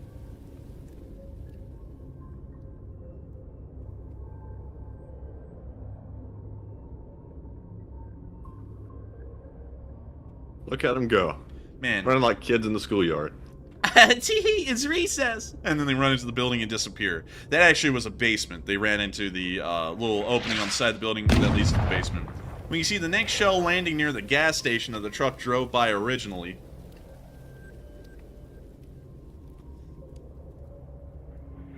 And they must have recruited Michael Bay for the sound design. Yeah, that's honestly, I was like, this is just creepy. The next shell lands a little bit further forward inside of the compound, kind of in a flat, grassy area where the guy was originally running around high on crocodile. Oh, they whipped out the Nissan. They're hopping in. And they're leaving behind the dog. What assholes. So there they go in the Nissan. I don't know what car that is, really. It's really up in the air right now. But they're leaving. And now they can see the enemy mortar right there. Creepy music continues. Number 15, the Ukrainian artillery strike on the mortar pit. I heard a sound at my door, and when I looked outside, I was terrified beyond compare. Words could not even describe what I saw next. But we can now see a Russian running past it. Actually, a second one, too. Oh, they're on the run. Oh, a third one. Oh, they moving. And we can see the next shell landing a little bit further up in the compound near where the Russians originally went and hid. Next shell is starting to land near the mortar position.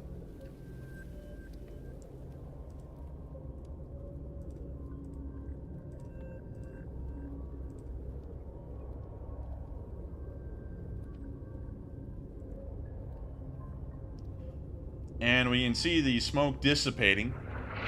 Next shell comes in, hits in the compound again, but this time closer to the Ural that we saw coming in earlier.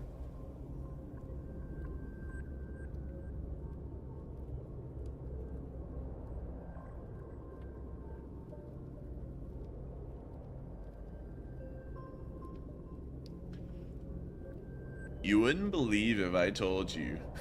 I don't know why, but the music's reminding me of those creepypasta channels, man. They're always, ooh. That's right on the mortar. that was a dead-on shot. But the music is reminding me of those creepypasta channels, man, if you know what I mean, that tell the horror stories, you know? Yes. I came back in, and my mother was holding a knife with an incredibly weird smile. She said, "Come to the basement." I said no. But here comes the next shell, landing way up in the compound.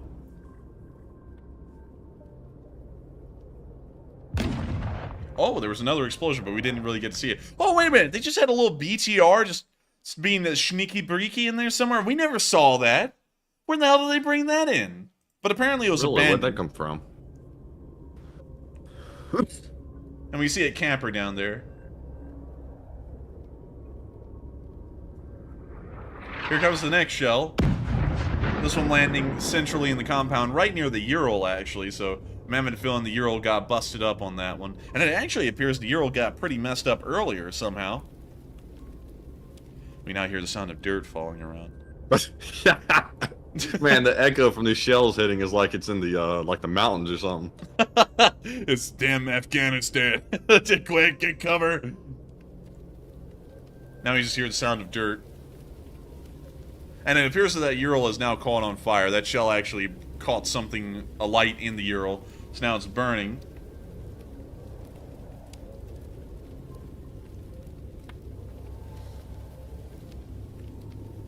Man, I'm not gonna lie, these sound effects are kind of driving me crazy. Like, I wish they'd turn those off. The sound effects were driving me up the wall. I didn't know how much longer I could handle it. Like, they got, like, the campfire, like, crackling sound effect going on. This does not match what we're looking at. Gather around. Now I will tell you a story. Wait, no. Let me do the other guy here. Gather around, and I will tell you a story of unlike comprehension. You know, or something like that. Oh, man. But anyways, the truck's burning. It continues to burn. And then we see some Russians once again back outside as the Ural continues to burn. And we can see that they've actually brought some vehicles into the compound.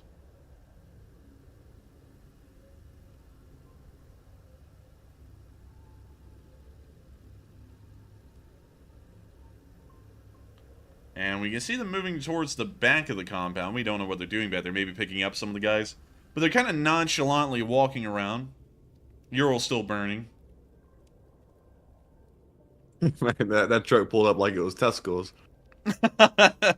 It's like, what was it, delivering some groceries? In the middle of the shelling, the delivery man arrived. Man, it was too clean to be a battlefield vehicle. It was like squeaky clean. Chapter 6, Amazon Prime on the front line. You wouldn't believe it. But we can now see them leaving the compound area. Here goes Amazon Prime. Okay, thank you for signing off. Have a great day. And then they just drive on. And so now they're I leaving. noticed the Ukrainians are giving the Amazon Prime truck a pass. Dude, that is literally... That's like one of those minivans that they use in Japan for the street deliveries.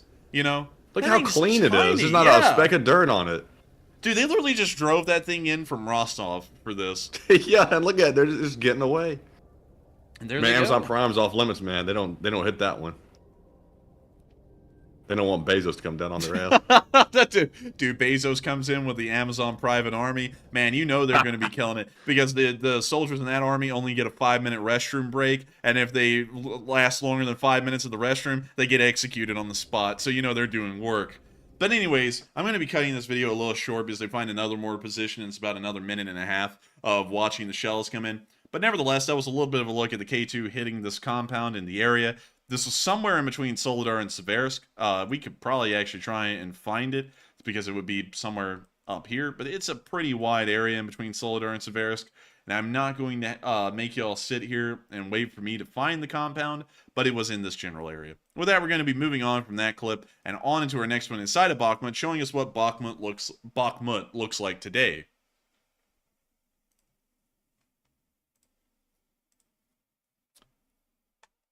And there is the city of Bakhmut as it stands. Of course, the Russians quote-unquote liberated this area, but look at this and tell me that was this a liberation, or more so was this just raw destruction without any hope of anything good in sight?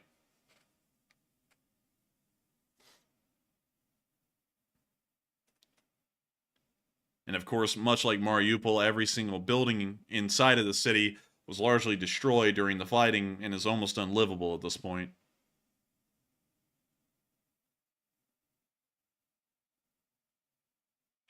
We now see them looking around and moving around the streets. Rubble, of course, filling all of them. We see some destroyed vehicles here and there.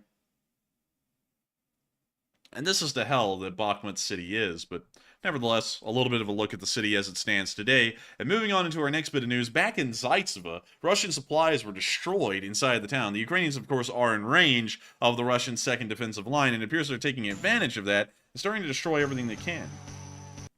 We're going to be muting that, but there's the explosion of the ammunition depot. And we see the camera do a little nod like yes. And now we can see it zooming back in to show us the continued burning of the compound after it was hit.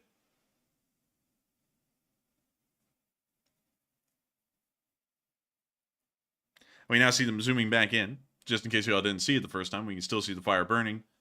Supplies destroyed. Things exploding in there a little bit. Fireworks. Celebration. I'm going to start turning into one of those goofy, articles made by a news company. Liberation. Fun. Life. And that's it. That's like the beginning of the article. Yes. Ease. And we see something burning down there, some trash or something that flew out of the explosion.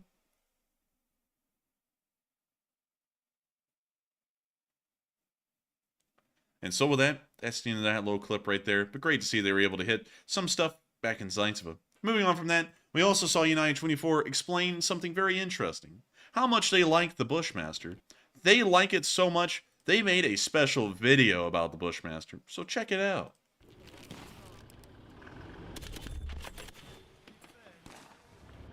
Once designed to plow through the Australian outback, the Bushmaster protected mobility vehicle has found a new purpose, fighting the Russian invasion of Ukraine. Spoke to the 80th Airborne Brigade that's been fighting around Bakhmut for over 6 months. And they know exactly what it takes to break through the heavily mined territories that once were under Russian control.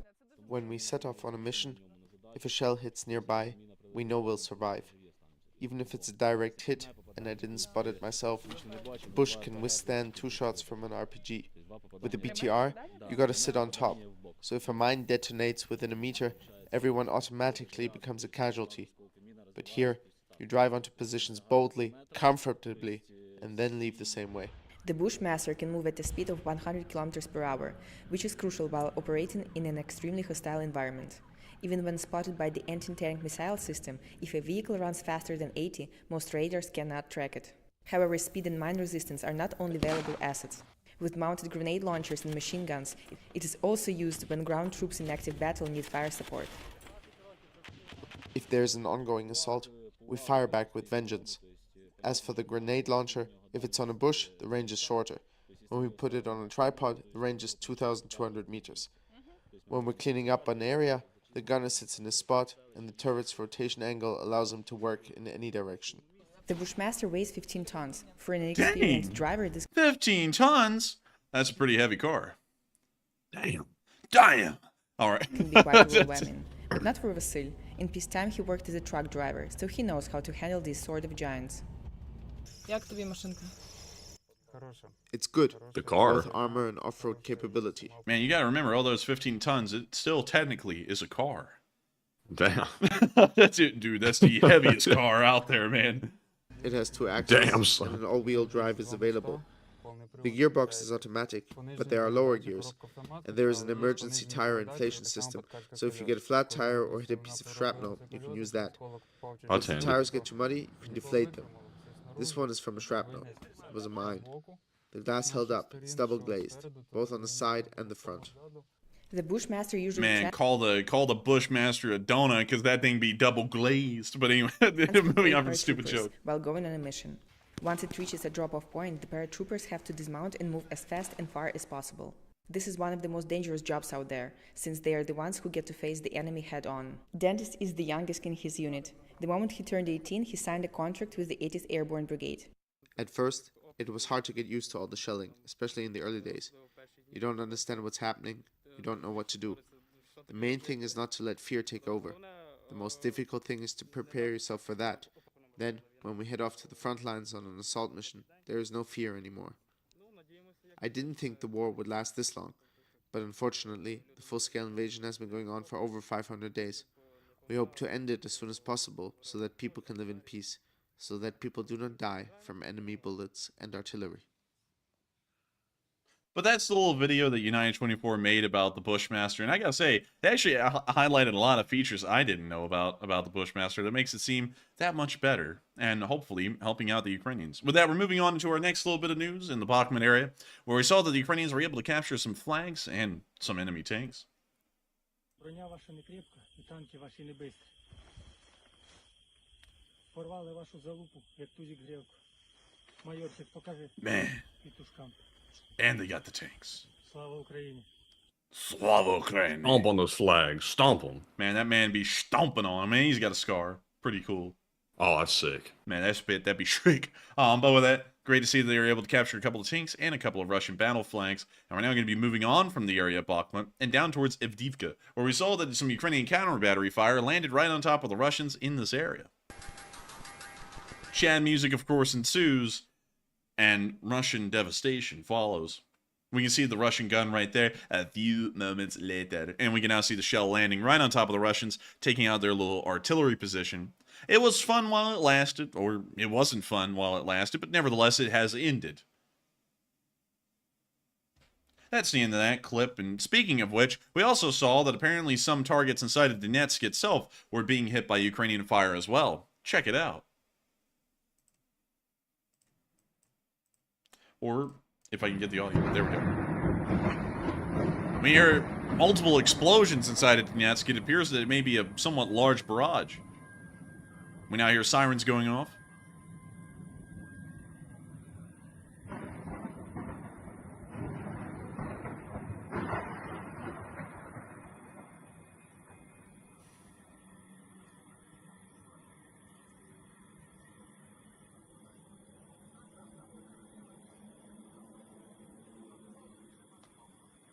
We see them looking around the darkness, but we didn't see anything. We can now see someone else in another area, looking out into the distance, looking out to the lights of Donetsk, trying to find a purpose in life, trying to find meaning. And they're about to find that right here, right now. We see some flashes in the sky.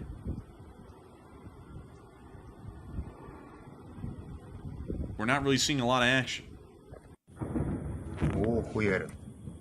We hear some explosions here, maybe even some flashes.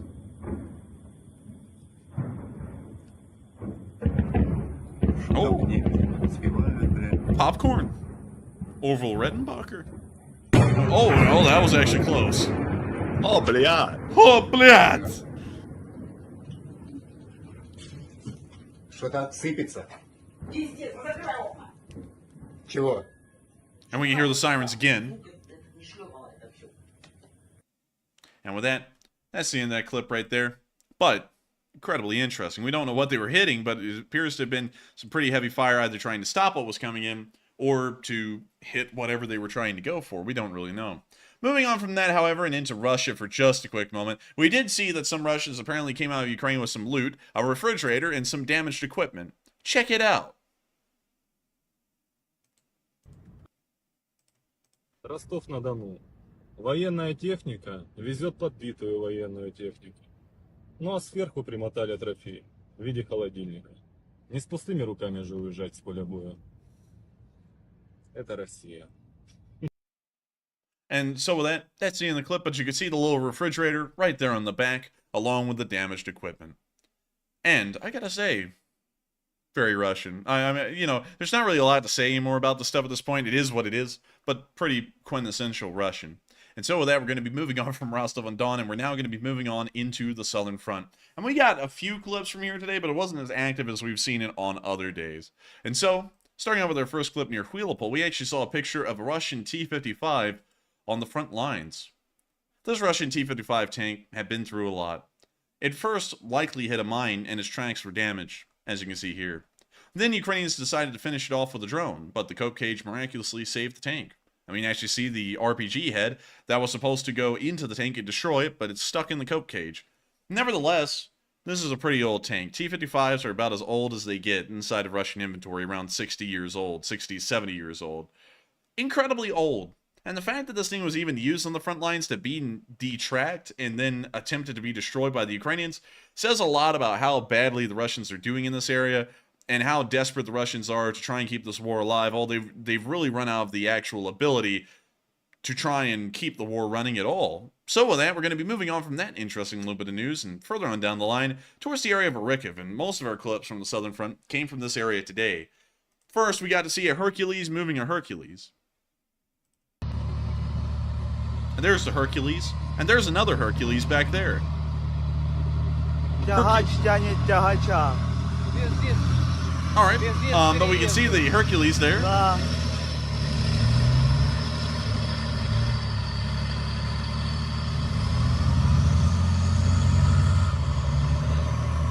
And we now see them rolling over a little hill.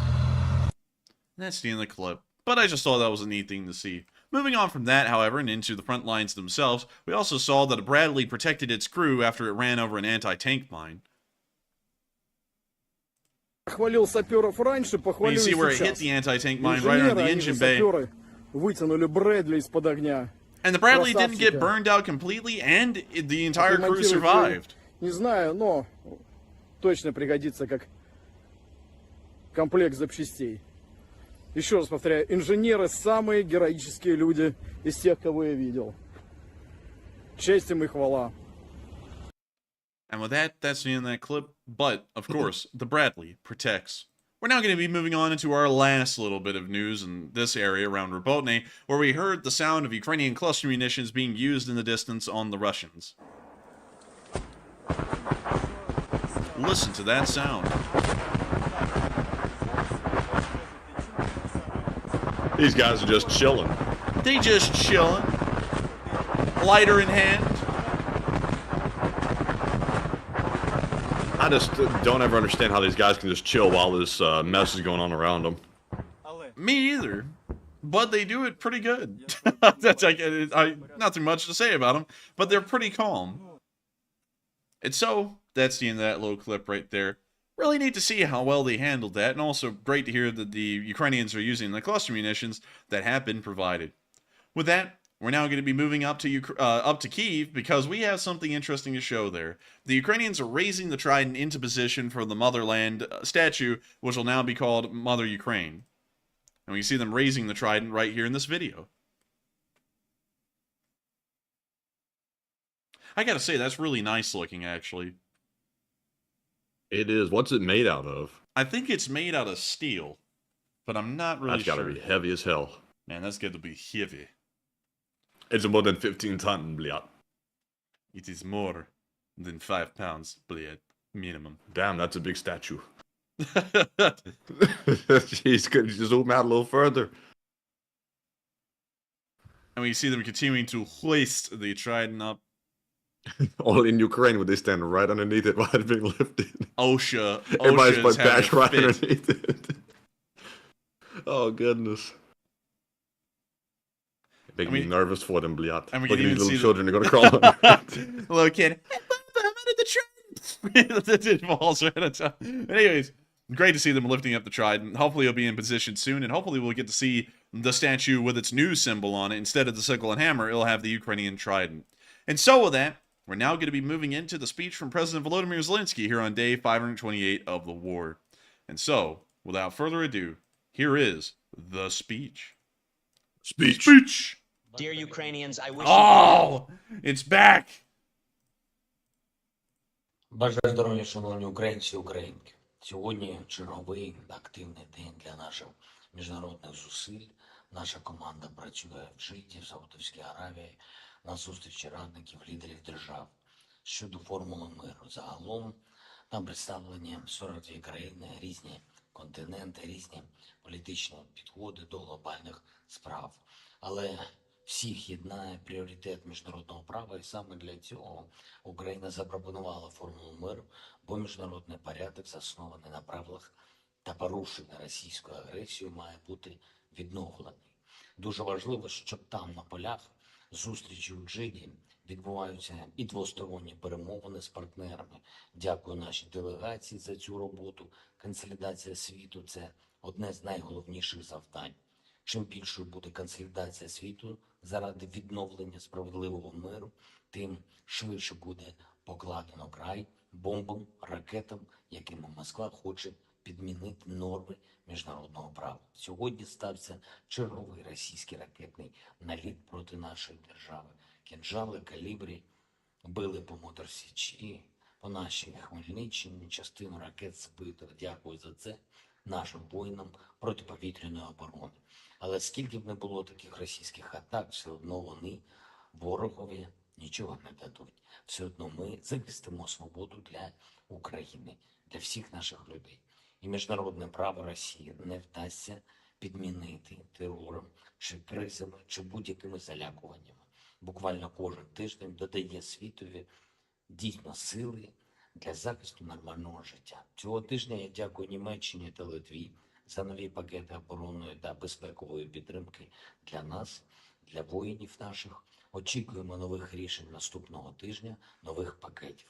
Працюємо для того, щоб ще більше досягнень і можливостей було у нашої оборонної промисловості. Результати є, всі їх бачать, і це справедливі результати, правильні, які показують державі-агресору, що таке її агресія. Показують не по телевізору, а саме там, звідки ця війна прийшла в Україну, в регіон, у світ. Той, хто несе іншим проблеми, хай сам відчуває, що таке проблеми. Я дякую Службі безпеки України, нашим ВМС та кожному воїну, хто відновлює справедливість і привчає Росію до втрат. Україна в цій війні переможе, світ в цій війні переможе, правда в цій війні переможе. Головне, щоб ми усі в Україні та усі в світі, хто цінує нормальне життя, працювали на 100% без будь-якої зупинки заради перемоги. Наша єдність, наше вміння нарощувати силу, також уміння повертати війну туди, звідки вона прийшла, саме це для Росії найбільш відчутне. Ще одне. Наступного тижня буде продовження нашої роботи з очищення державних інституцій від тих, хто намагався перетягти з минулого всі ті старі свої звички, старі схеми, які дуже довго, десятиліттями послаблювали Україну. Старих форматів в нашій державі більше не буде. Тих форматів, коли одні захищали державу і людей, а інші намагались поставити і державу, і людей на службу своїй вигоді. Ким би людина не була, чи то воєнком, чи то депутат, чи то посадовець, кожен повинен працювати лише заради держави. І так і буде. Я дякую всім, хто б'ється заради України на всіх напрямках. Куп'янський, Лиманський, Бахмутський, Авдіївський, Мар'їнський, Шахтарський, Запорізький. Я дякую кожному, хто рухається вперед, хто веде за собою вперед. І тільки вперед. Слава Україні! And And with that, that is the end of the speech from President Volodymyr Zelensky here on the 528th day of the war. And that is the beginning of something else new. The halftime show is over, folks. And it begins something that we've been looking forward to the whole night. We get to talk to all y'all. Hey! That's how it's like. Hey! And we get to talk to all of y'all for the rest of the night. We get to answer questions. We get to all talk about what we think about certain topics. It's going to be fun. It's going to be a lot of fun. And so, Matthew, lead us into it.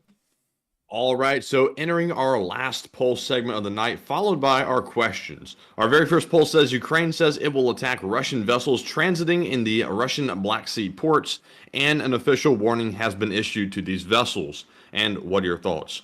It looks like 84% said good, attack all Russian vessels. 7% said I need more info on this. 5% said bad, can't attack indiscriminately, and 4% said unsure. And on this one, I have to say that while it would certainly be even and justified for Ukraine to attack these vessels, I think they should exercise some how do you say it? Discreetness? What's the word I'm looking for, Enforcer? I don't really know.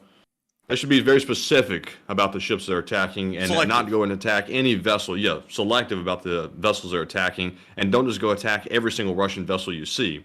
Now, I'm sure Ukraine is thinking that, but the way they stated it today was that they could attack just any of the vessels at any time. So quite interesting, and I'm sure there's going to be varied opinions on that. But Enforcer, what say you? I think that all vessels inside of a war zone, specifically the territorial waters of a country that is at war, is a viable target. Whether it be a merchant ship, a warship, or anything similar, those are strategic military targets. And so I would say that if they are in those seas and they are a Russian ship and they are in their territorial waters or in Ukrainian waters, there really is no reason to be too selective about it, because it is a war after all, and that's the risks of these ships being underway at sea, is that they are viable targets for a fighting country. And so with that, I hope that does address that fairly well, at least in my opinion. But of course, the rules change once they enter international waters. Then everything's kind of off. You know, you can't really attack anyone out there for any reason, but inside of territorial waters, everything's a target. And so with that, I hope that does address that fairly well, at least in my opinion. And with that, we are on to the next one. All right, and our next poll says, well, I'll flip over to it. It says, are you... oh my goodness, I call. I'm trying to hold it back so bad. But the second poll says, are Ukraine's peace talks in Saudi Arabia more about winning global support or ending the war? 65% said it's about winning global support. 21% said it's just a political gesture. 4% said it's about ending the war, and 9% said unsure. And on this one, I would definitely say it's more about winning global support than it is ending the war, because one of the parties, meaning Russia, is not there. So obviously, it's not actually peace talks. It's more like a summit with Ukraine and allies there at it. So even though it's being called peace talks, it really isn't that, and it's being framed a little bit weirdly. But Enforcer, what say you? Today, we are going to have negotiations in between the bank robbers and the cops. Bank robbers won't be attending. You know, it's like, it's like, oh, well, how in the world are we having negotiations with them then? I would say it's honestly, I think it's actually kind of some kind of a PR boost for the Saudis. I think that's what they're trying to get out of it, because it's not really achieving anything for anyone but them, because they're hosting it. It makes them look like they're pursuing peace. So to be quite honest with everyone, I think this is a bit of a diplomatic bid for the Saudis to look more favorable to the Chinese, maybe, considering that the Chinese will be attending. And the Ukrainians are just kind of the vessel to have that happen. Yeah, Ukraine's showing up and just basically saying, oh, we're going to make peace with ourselves, blyat, because where's Russia?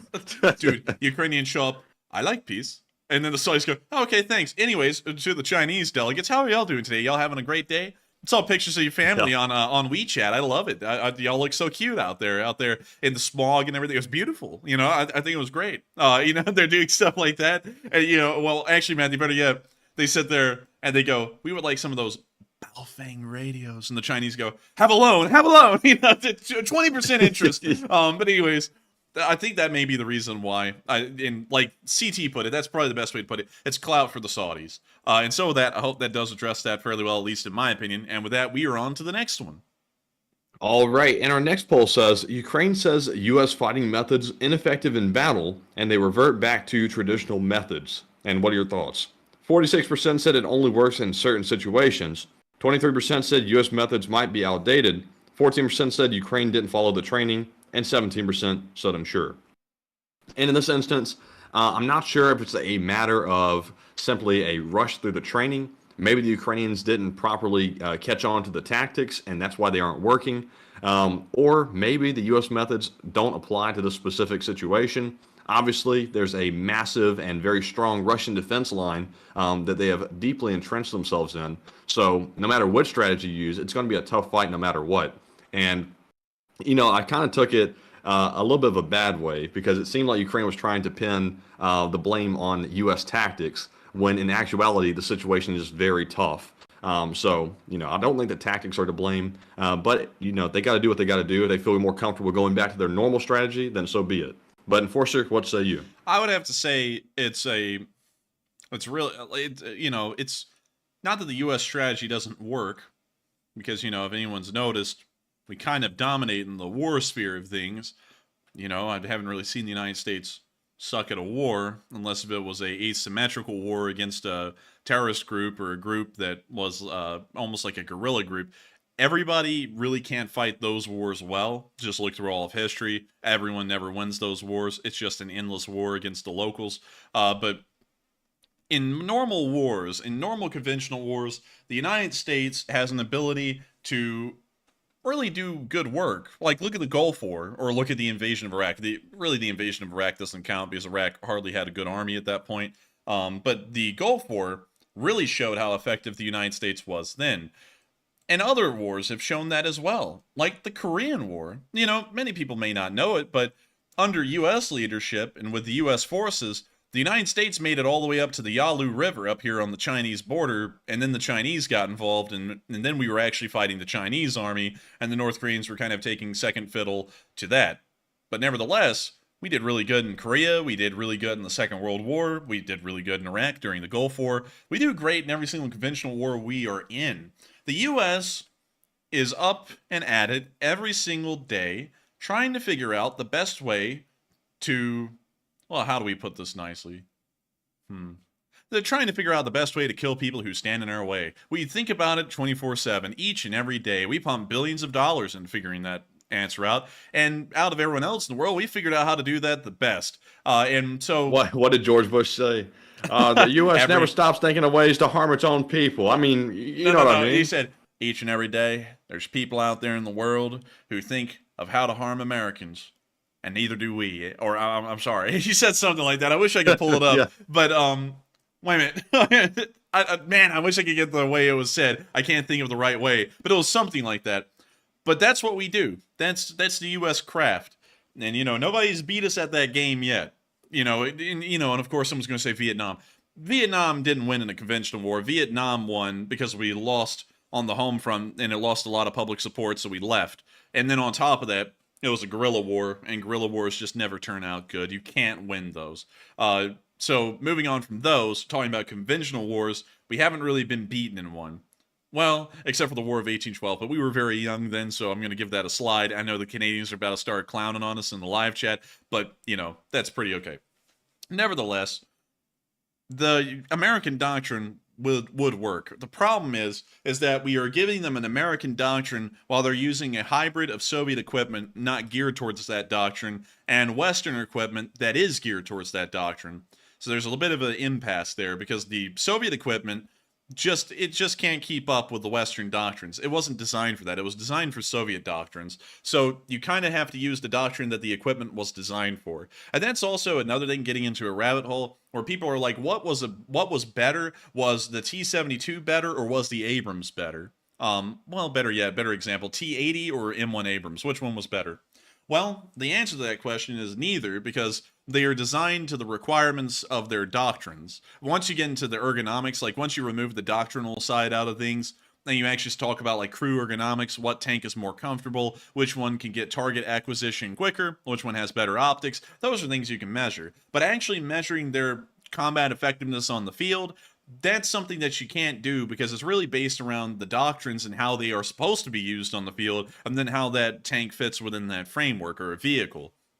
And that's something that you can't really talk about a lot unless if you were to actually have it in practice. And we're seeing, apparently, that the Soviet technology that the Ukrainians have a large amount of can't keep up with Western doctrines. And that's apparently what they found out. And so now they are going to go and they're going to reverse the American doctrine to use Soviet doctrine like the vehicles were originally supposed to be used with.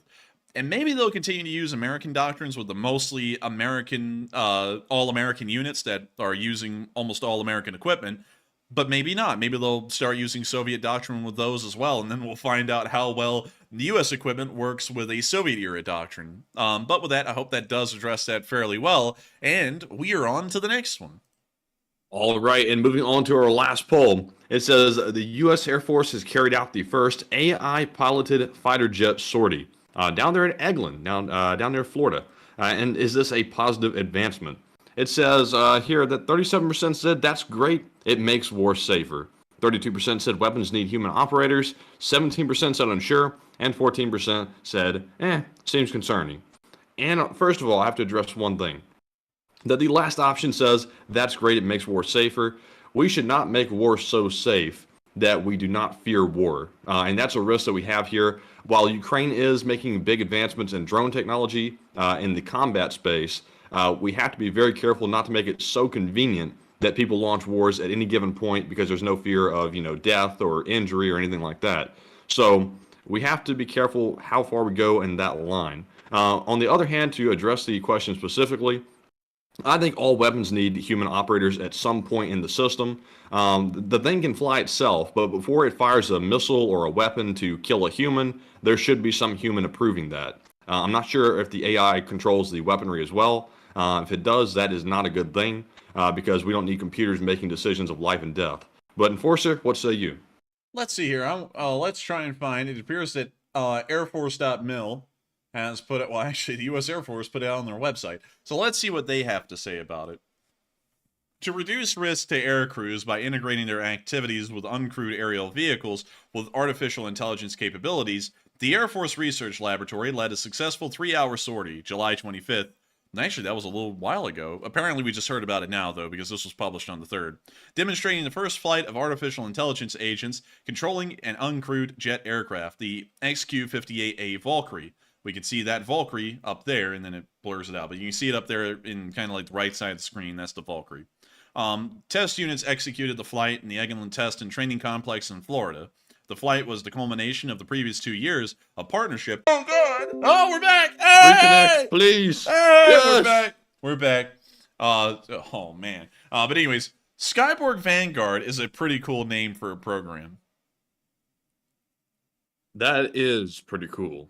So, let's see what they... Skyborg Vanguard program, also called Skynet. Don't say that. But the mission proved out a multi-layer safety framework on an AI ML flown uncrewed aircraft and demonstrated an AI ML agent solving a tactically relevant challenge problem during airborne operations, said Colonel Tucker Hamilton, DAF AI Test and Operations Chief. This sortie officially enables the ability to develop AI ML agents that will execute modern air-to-air and air-to-surface skills that are immediately transferable to the CCA program. Wow.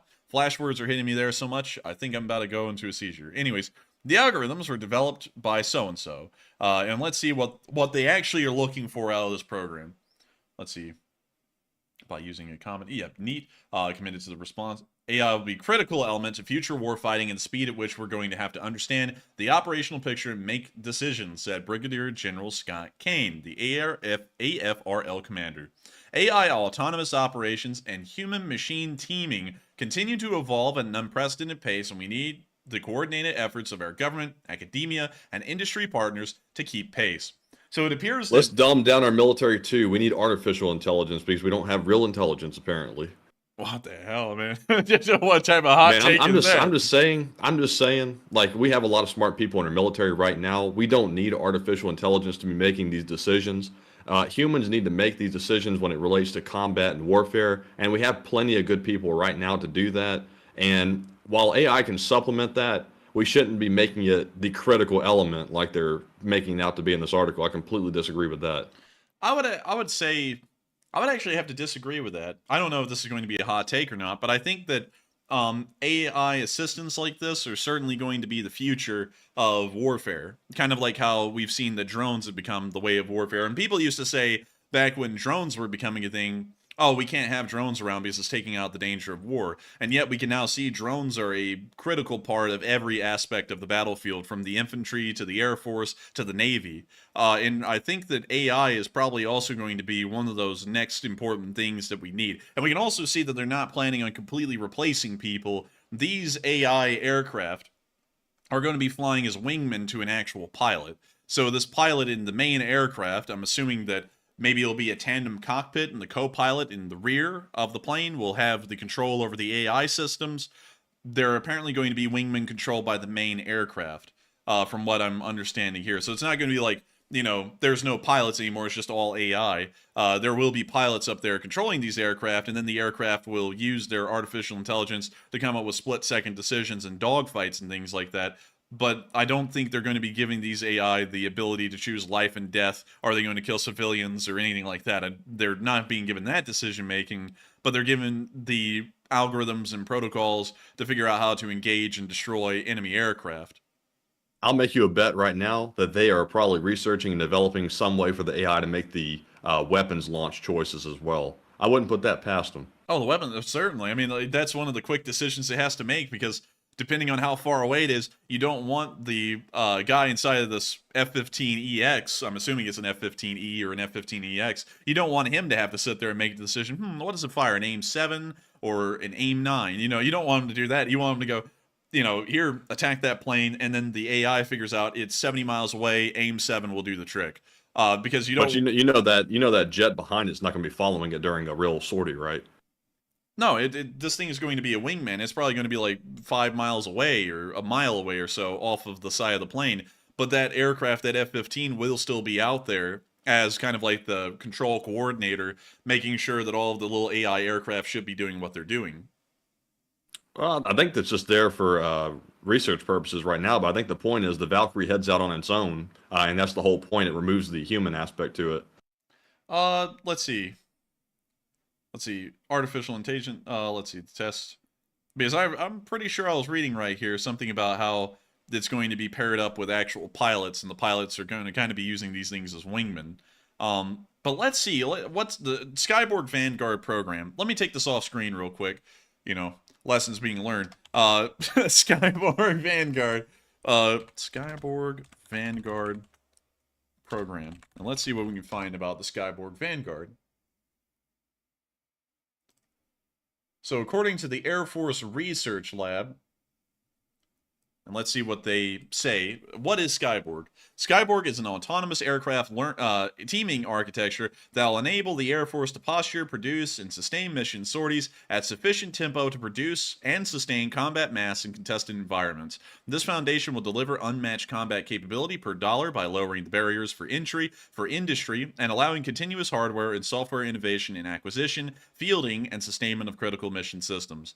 To fast track this game-changing capability, dude, the buzzwords, man, are hard to get through, man. Like, I'm trying to figure out what this is supposed to be meaning. To fast track this game-changing capability, the Department of the Air Force designated Skyborg as one of the 3 initial Vanguard programs in 2019.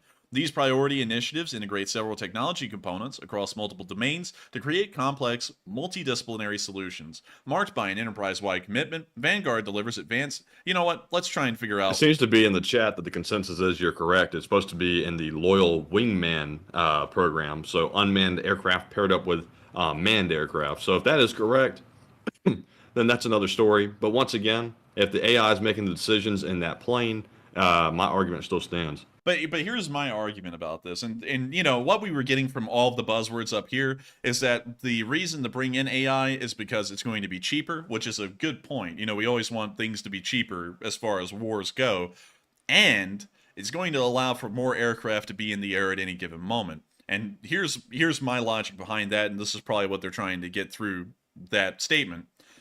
Let's say you have 8 F-15s.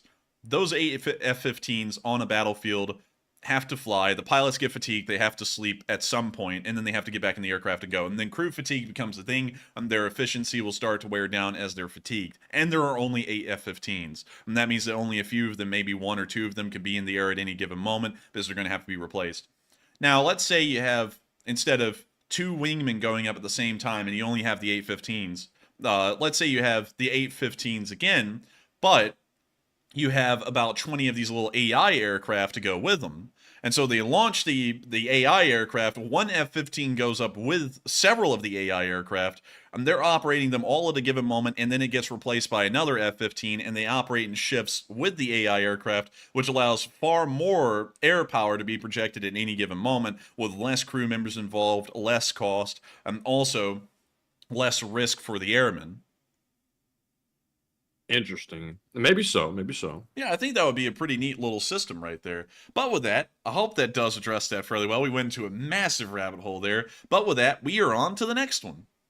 All right, and our next super chat goes to Drunky Monkey, who says, who puts in a 20, by the way, and says, keep up the fantastic work and the voices and the noises, as always. And thank you so much for the support, Drunky Monkey. And thank you so much for supporting this channel and helping us to keep this thing rolling, because folks like you make it possible. And I would say, first off, thank you for enjoying the noises and the voices. Some folks love it, some folks hate it. But I'm always happy to know that people do enjoy them, because we try and make sure to keep this light. Although it is a war and it's dreadful, you know, I feel like that's honestly a broken record thing. I think everyone kind of gets that at this point. We try and make it a little bit better than what it is, especially for the folks that are watching from Ukraine. on this show. We want them to feel a little bit better about the situation that they must be in and must see through till the end. And I also want everyone else in the world that's really stressed out about it to not be too stressed out about it, but still get the information they need to know from each and every day. And thank you so much for supporting us, because through folks like you supporting this channel, you spite all of those haters that would want to see us gone or want to see us stop doing the voices or the jokes. And you help us to be able to do all of that. And you help us to not have to bend our knee or submit to the will of, people who, absolutely hate our guts for one reason or another. And so with that, thank you so much once again for support, Drunky Monkey. I hope that does address that fairly well. And with that, we are on to the next one. All right, and the next one goes to Cindy Mitchell, who puts in a $20 donation. And thank you very much, Cindy, for the support. Hey! She said, from Odin, do not ask, and send it to the chat, Sir Matt. And thank you so much for the support, Cindy. And we will not ask, but we will send it to the chat. But thank you so much once again for the support. All right, and the chat question goes to Pakatane, who says, Matt, do you feel modern combat is much more devastating to soldiers, or is it about the same as the past? And empirically, it seems to be much worse. I would have to say, that's a good question. I would actually have to say that modern war is a lot easier on folks than it used to be, just by the casualty numbers.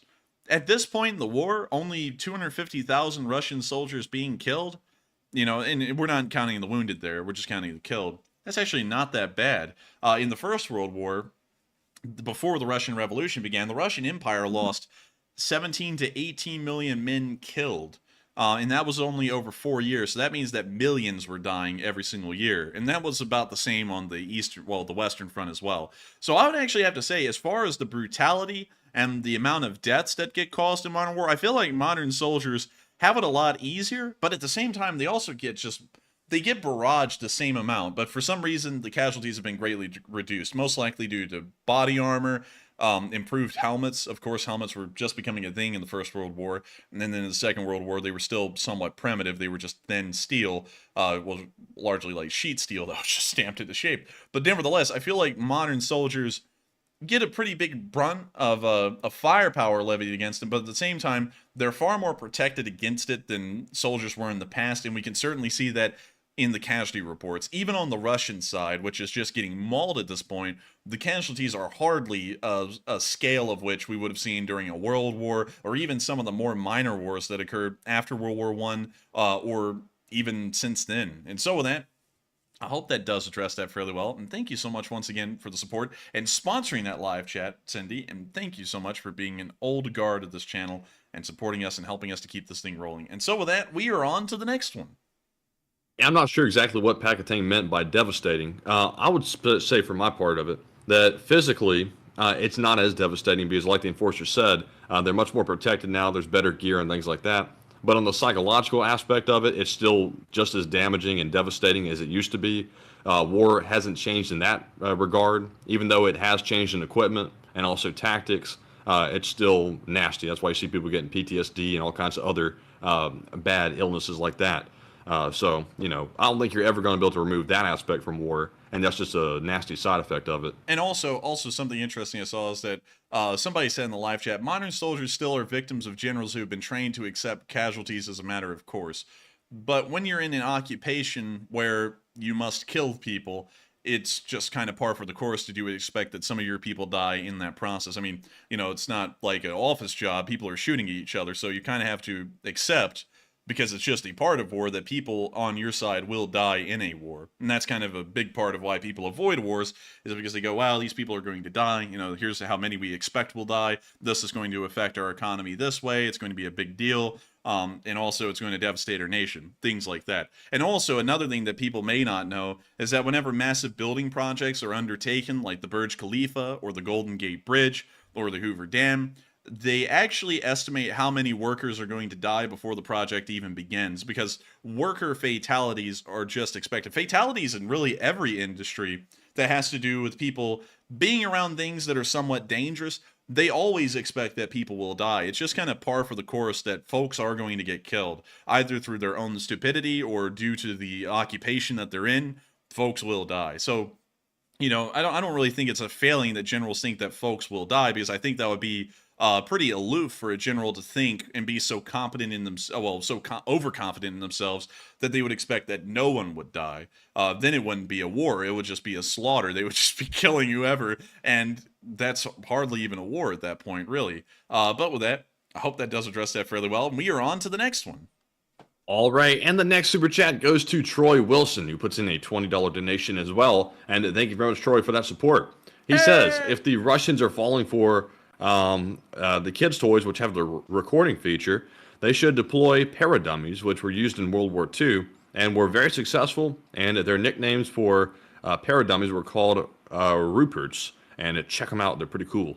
And thank you so much for the support. We will check out the Ruperts. Rupert, paratrooper, World War II, Rupert paratrooper. Oh, yes, Rupert. Let me go find him. So, wait a minute, hang on. Let me go find a real one, because I just found one from the movie The Longest Day, which is not what we're looking for. Oh, my boy Rupert. Man, he's gone through some stuff. This is Rupert. Man, he's seen some stuff out there, I'm telling you. Man, he's seen a little too much. But yeah, you know, that's a pretty cool thing to point out, is that they did use these in the Second World War. I don't know how much, to be honest with you. I know about their existence. Never really seen one, though. This is like the first time I've seen one on a picture. I've only heard them described before. But that is pretty bizarre to think that they were using these as a form of deception. But still, can you reread that again, Matthew, to make sure I stay on track with this? Because I got completely distracted by Rupert looking like he's gone through some rough years. I just want you to check out the Ruperts, and he said that it's pathetic that they're falling for the recording kids' toys. Oh, yeah, it is. It is. It really is that they are. But nevertheless, you know, the thing about deception is that it is meant to fool them. So I would actually say it's not stupid that they're falling for it. I would say it's more so genius on the Ukrainian side, though, to come up with that kind of deception. Because deception is a way of war, and the Allies, especially the Western Allies, used that to great lengths in the Second World War to gain the upper hand on the Axis powers at any given turn. And so I would have to applaud the Ukrainians greatly that they came up with a new way to deceive enemy forces and to make them think that something's happening that isn't. And that is certainly giving them an advantage on the battlefield. And so with that, thank you so much once again for support. I hope that does address it fairly well. And also, never deride your enemy for falling for tricks. Because that's the whole point of the trick. You want them to fall for it. And so if they fall for it, I'd actually applaud them. Good job for falling for it. You know, like the Nazis believing that we would land at Pas de Calais due to the Ghost Army. It's like, good job for falling for it. You're a sucker. And I'm not gonna sit there and get on you for it. I'm actually going to congratulate you for falling for what we wanted you to fall for. But with that, thank you so much once again for the support. I hope that does address that fairly well. And with that, we are on to the next one. All right, and our next one goes to Miranda Nelson, who puts in a $20 donation. And thank you very much, Miranda, for the support. She says, really good shoe, fellas, and thumbs up. And thank you so much for the support, and thank you for saying it's a really good shoe. I hope they are good shoes. I always like quality shoes. And also the ones with the leather soles and stuff, you know, not the ones filled with, like, plastic or, like, garbage or anything. Leather soles, supreme quality. But still, thank you so much once again for the support. I hope this channel to keep on running. And with that, we are on to the next one. All right, and the next one is going to go to DB, who puts in a $20 donation. And thank you very much for that support, DB. He says, 620 less orc, cheers, and Ratnik equal airsoft loadout, hardtack. What do you think about France? Man, that was packed. But Ratnik sucks. I would agree. And thank you so much for enjoying this channel, JD, and supporting us to help us to keep it rolling. And what do I think about France? Hardtack. Oh, yeah, hardtack. Hardtack, I mean, it's okay. You know, you can't eat a hardtack outright, though. That's something that a lot of people misunderstand, is that they think you're supposed to eat a hardtack like a cracker. You can't eat hardtack, like, just normally. It'll break your teeth because it was cooked a certain way, and it's like extra hardened because of that, so that way it sucks all the moisture out of the cracker. And you got to bust it up with a hammer or soak it in something to be able to eat it. So, you know, it's good for what it is. It's a basic survival food, you know, and if you're looking for basic survival food, hey, it's not bad. But I wouldn't recommend eating it at fine dining or anything like that. You know, you're not going to find hardtack there. And also I've heard that you can apparently get hardtack and you can actually drop it in water, and for a little bit, I mean, like, just a little bit, and then pull it back out, and it is pretty much just like bread, you know, just a little soggy. But moving on from that, talking about France, what do I think about France? That is a pretty abstract question. and one that I'll try and answer the best I can. I have never met a French person, so I actually can't really talk to the quality of French people, whether they're nice or rude or what, because you can actually find that a group of people will actually end up being nice or rude. I'll tell you all this. I have met several French Canadians, and I don't know if I'm just getting a bad run on a lot or what, but they're always rude. They're just very, very rude. And I don't know what's up with that, because I'm always like trying to be nice, and I'm like, oh, you're from French Canada, that's so neat. Like, yeah, whatever, you know, and they're so rude, and I'm like, man, why in the world are y'all rude? So that's kind of like the closest experience I've had to French people or French Canadians, and they aren't even French at all, except for their language, you know, which is not even French, it's French Canadian, which is like a dialect of French. But nevertheless, I think France is pretty interesting. It's a pretty neat country with a lot of history. It's got a great military history, except for the Second World War. Just ignore that and go with the rest of it. It's a great military history. They've got a very rich culture as well. I haven't actually had French food either. You know, and to be honest with you, I have not really experienced enough of France to really have a good idea if France is a cool place, a cool country, a cool culture, a cool people, a cool anything. I don't really know, because I haven't really had a lot of exposure or experience with the French rather than French Canadians. You know, and that experience is what it is. They're just rude. Well, at least the 4 or 5 of them that I've met, they have all been rude. And I don't know if it's just the ones that travel that are rude, or if they're all rude. I don't know. But with that, I would have to be honest with you. I would like to know more about France and the French people before I come up with a judgment on all of France. Because I know this. We went to Britain. I really like Britain. I really like British people. They've got a really funny humor. They're really cool. They're really nice. You know, they have accents that are so weird from just mile to mile. It's like a whole new language from one village to the next. Each one of those villages, like, they have a different accent, has a totally different history and culture, which is just incredible. I mean, it's a really cool country, and it's one of the few countries I've went to internationally to know anything about, to say, yeah, I like them. I think they're neat from top to bottom, the Welsh, the English, all of them. And so with that, I hope that does address that fairly well, and thank you so much once again for the support. And with that, we are on to the next one, and thank you so much once again for the support and helping this channel to keep on running. Yes, indeed. And up next, we have a $20 super chat from Troy Wilson. He says, please, when you guys finish law school, call your firm Lionel and Hutz. He left his briefcase with shredded paper, want scotch. It's not in the morning.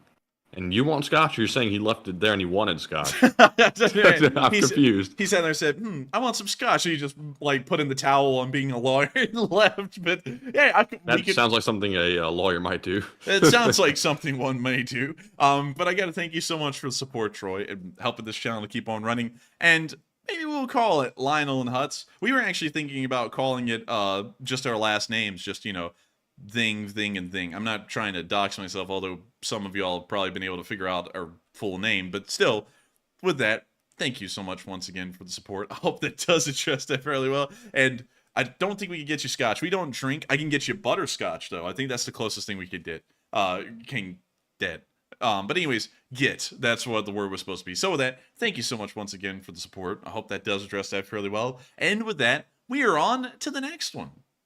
All right, and the next one goes to Butchie777, who puts in a $20 donation as well, and thank you very much, Butchie, for that support. And they said, a little donation for the pizza fund, and love the rabbit holes and history lessons, and wish school had been this interesting. I may have paid more attention. For Ukraine, and take a question from the chat. LSA. And thank you so much for the support and the kind words, and that is a huge compliment.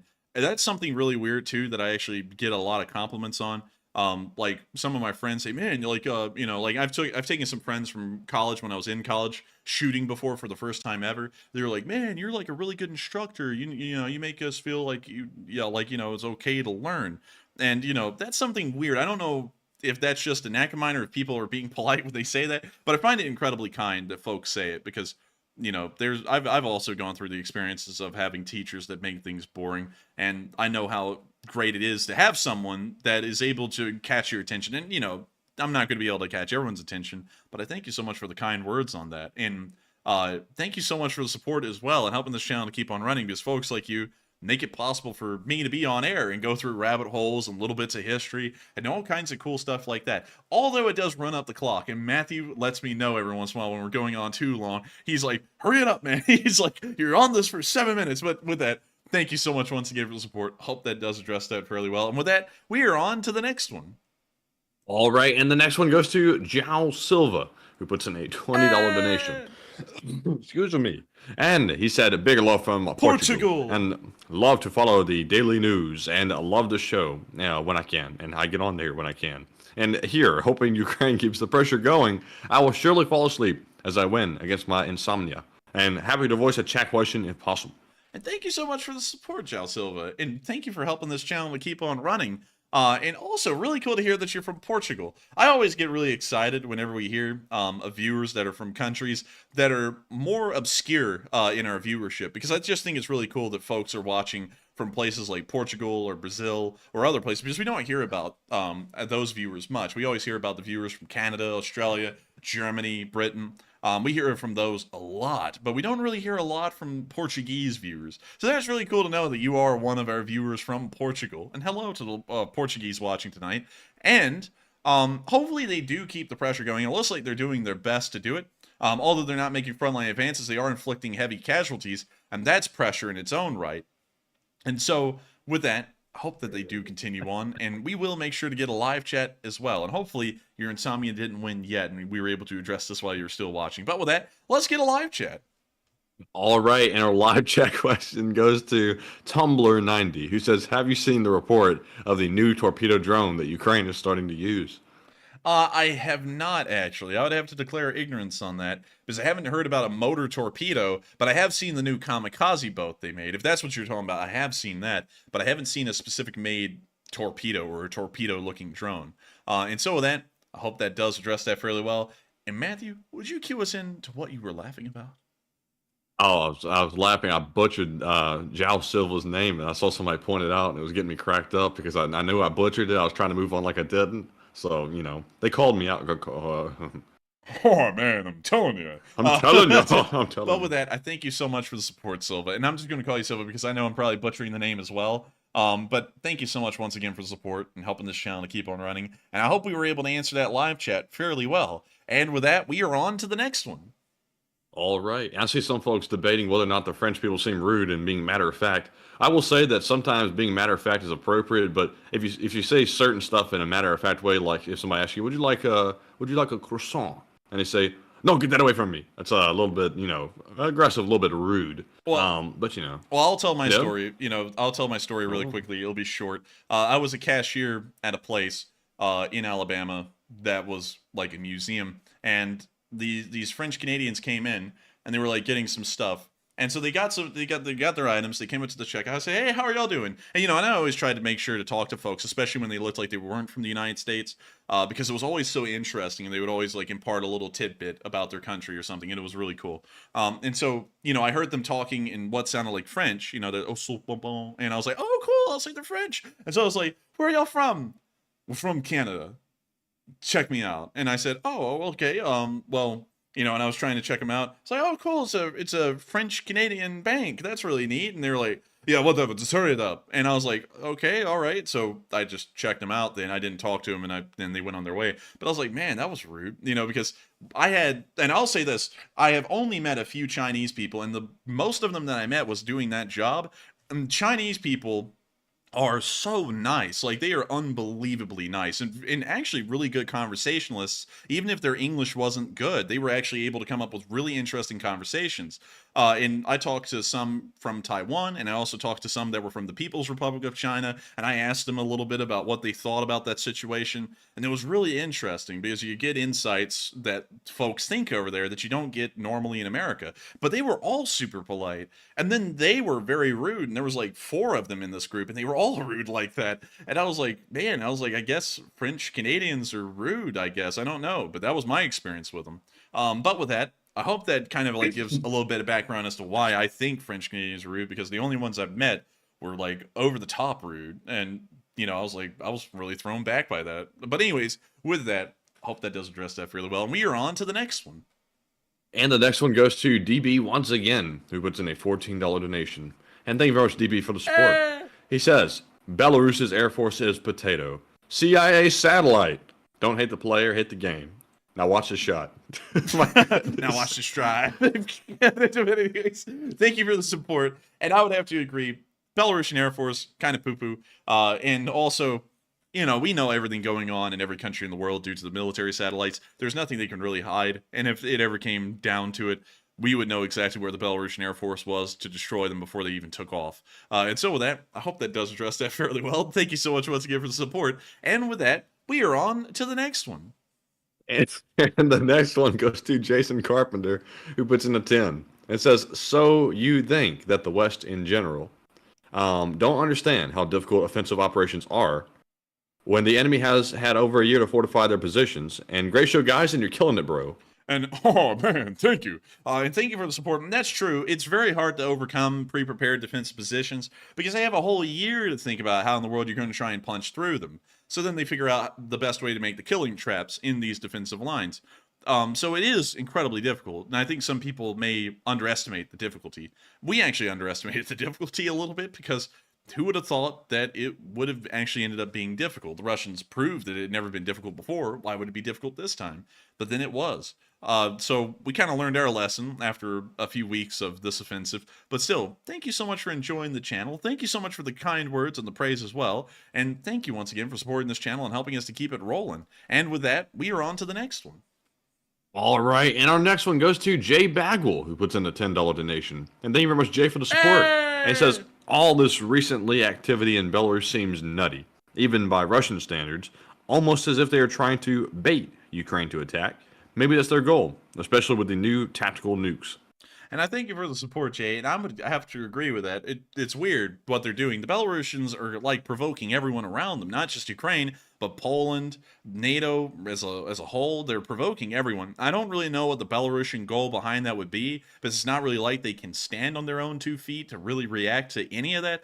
But maybe they're trying to coax someone into attacking them so that way they can strike them back. Who knows? But that's a pretty interesting observation there about what Belarus is doing, and I've got to be honest, I would be completely out in the dark as to why they're really doing anything like that.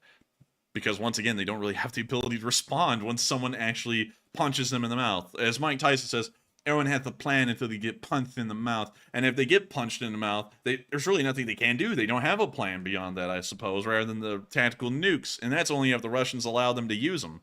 And so with that, thank you so much once again for support, Jay, a longtime channel viewer, an old guard. And I also have to thank you so much once again, Jay, for sending that little 20-round magazine for the M16 and the sling. I actually have those on the M16 right now. And what is really cool is I was actually able to get a M7, I believe it's actually an M8 bayonet for the M16. I got it today. And was able to put it on it. So it's got like the whole set now, the 20-round mag, the bayonet, and the sling. And it looks really neat. Matty can tell you, he saw it. It's pretty cool looking, I gotta say. And so thank you so much once again for your contribution, Jay, to the M16 and how it looks. And also someone said, full auto M16? No, it's a semi-automatic. No. I don't get trouble with the ATFC. I don't do that. But it's a semi-automatic M16. It's a Colt M16 clone. So it has Colt on the receiver. It says it was made in Hartford, Connecticut. And the lower was, but everything else is, modern parts sourced out. But it looks like an original M16, and it operates like an original M16 without the full auto function. Because that would get me in trouble because it's not a pre-1986 gun, and I also wouldn't have a tax stamp for that if it was. So it's semi-automatic, completely legal. ATF, don't hurt me. And so I hope that does address that fairly well. And with that, we are on to the next one. But thank you so much once again, Jay, for the support. All right, and up next, we have a $10 super chat from Gary Robbins. And Gary, thank you very much for the support. I'm going to have to modify the super chat slightly so that way we don't devolve into a brawl in the chat because of mentioning specific people's names in politics. But in general, Gary is saying that he hopes that support for Ukraine remains bipartisan, and he hopes that more candidates for the presidency will visit Ukraine in the future from all parties. And he says that he hopes all the candidates running for president go to Ukraine, like I just said, but I had to make sure I read the whole thing off. And I thank you so much for the support, Gary. And I would say that support for Ukraine will remain bipartisan. I'm fairly certain of that. I have no doubt that regardless of how anything goes, you'll see that the prevailing winds change. I explain this so much that I honestly get tired of it because everyone always says one thing getting into office, and then they all do the same thing. And nobody sees that for some reason, but if you really look at what they do, the laws they pass, the things they say, versus what they actually do, everyone says different things, but everyone does the same thing. So I'm not under any misgivings whatsoever. No matter what happens, Ukraine will probably end up still getting large amounts of support because that is what is strategically necessary for the United States and the NATO alliance that it's a part of. So with that, I hope that does address that fairly well, at least in my opinion. And thank you so much once again for the support and helping this channel to keep on running. And someone actually just said about my M16, they said, so it's an AR. No, because it has M16A1 on its lower, and so it is technically an M16A1, not an AR-15. And also its barrel length, it's a 21-inch barrel, and, all the AR-15, the M16, and the M4, removing the automatic selection from the M16 and the M4, they all have the same internal operating system. It's just the part that's missing in the AR-15 where it can be a select fire rifle. So, really they're all the same. It's really about barrel length, design, and what they name it. And that one's an M16A1, so I call it an M16, not an AR. And if you look at it, it doesn't look like an AR. It looks like an M16A1. And so with that, I hope that does address that fairly well. And with that, we are on to the next one while I almost cough. And the next one goes to Dark Warrior 137, who puts in a 5 and says, I kind of wonder if our Russian LSA friend is taking part in the uprisings in Russia. I think the last we heard, his brother went into hiding, and nothing since. And I thank you for the support. I don't know what's happened to him at the moment, but they have gone silent, and we've been wondering where they are. We've been wondering where some people have been, a decent amount. But still, that may be an interesting point. And so with that, thank you so much once again for support. I hope that does address that fairly well. And with that, we are on to the next one. And the next one goes to CK Bold, who puts in a 5 and says, excuse me. He says, take a live chat question. And of course we will. And thank you very much for the support. And the live chat question goes to Barry Woodward, who says, is Ukraine flying any Bayraktars these days? We think that they are, but they've been classified as government secrets, and so we don't get any videos about that anymore. And a lot of people have been saying that they've all been shot down, but the thing is, we haven't been getting videos from the Bayraktars for about a year at this point. But then we saw Ukrainian air defenses shoot one down over Kyiv about 3 months ago, showing that they still have them. And that one ended up being shot down because they mistook it for a Russian drone because of where it was flying and how low it was. And so with that, I hope that does answer that question fairly well. And thank you so much once again for sponsoring that live chat. And with that, we are on to the next one. And the next one goes to Thomas Kruger, who puts in a $5 donation and says, thanks guys for all the work, and take one from the chat. Hey, and thank you so much for the support, and thank you for enjoying the work we do, and we will make sure to get one from the live chat. And so with that, what do we got, Matthew? And this one goes to Mark King. He says, have you heard anything about the F-18s that the Australian Air Force has and are wanting to give to Ukraine? We heard that they were in negotiations to send them to Ukraine, but the trail died there, and we haven't heard if they have approved that or if training will begin or anything. Right now, it doesn't appear that that's happening, so the last thing we heard is that they were talking about it and entertaining the idea, but that's where it left off. And so with that, I hope that does answer that live chat fairly well. And thank you so much once again for the support and sponsoring that live chat. And with that, we are on to the next one. And the next one goes to Troy Wilson once more, who puts in a $5 donation and says, you guys don't know the corrupt lawyer from The Simpsons? No, I don't. Do you, Matthew? I don't particularly know him. Oh, goodness. It appears that none of us know him, at least personally. But still, thank you so much once again for this. I don't know that man. I've never heard of that man. Who is that? Who is that? I've never seen them. Listen, I've never heard of this guy. He sounds very sketchy, very sketchy. I had nothing to do with him. But here's a picture of you shaking his hand. And had nothing to do. I saw him in passing. I can't really remember. Listen, don't be a jerk. Listen, you were born with you have half the brains you were born with, but there's something like that. But anyways, with that, thank you so much once again for support. Hope that does address that fairly well. And with that, we are on to the next one. And we have another one from Troy Wilson. This one is a 10. And thank you very much, Troy, for support. He says, I think Ukraine drone pilots should share the same prestige as air combat pilots as aces. And I thank you so much for the support. And I would have to say that is an interesting idea, but I think that will probably never really happen, actually, because I was thinking about it. the drone pilots don't have to go through the rigorous training that normal pilots have to go through as far as the physical and mental side of things are concerned. It's more so like playing a PlayStation game. So, and of course, I'm simplifying. It's not like playing a PlayStation game. Someone's about to say it's not. I know it's not, but that's about the closest thing I can compare it to. And so they don't really have to go through everything to be an actual pilot that a normal pilot would. So I feel like they're probably going to be held back prestige-wise for that reason. But their effects on the battlefield at this point are more prominent than those of the actual Air Force pilots themselves. So I would say, yes, they do deserve the same credit, but I don't know if they'll ever get that societally. So with that, thank you so much once again for support. I hope that does address that fairly well. And with that, we are on to the next one. And up next, we have a 5 from the entire family. Billy, Joe, Carl, Bob, Danny, and Frank. Don't forget Frank. He said, wow, wait a minute there, bud. Was that an example of the first actually functioning cope cage and the first one we ever seen catch something? Yes, it was. I've never seen the cope cage work until then, and it worked on a T-55 of all things. So yes, you are absolutely correct. And so with that, I thank you so much once again for support. I hope that does address that fairly well. And with that, we are on to the next one. And up next, we have a 5 from Puck Futin, who says, Ministry of Defense is just past that gold dome building. No, there ain't no way. There isn't no way. Where the hell is it? Where is it? I'm not seeing it. I'm not seeing it. Well, wait, let's just type it in. Russian Ministry of Defense. Oh, believe it is right there. 2.9 star rating. Oh, that is where the smoke was largely coming from, wasn't it? Yeah, it is. It is actually. Oh, it wasn't a Lambo. No, it was a general being thrown out of a window. Just trying to. And it wasn't Rambo either.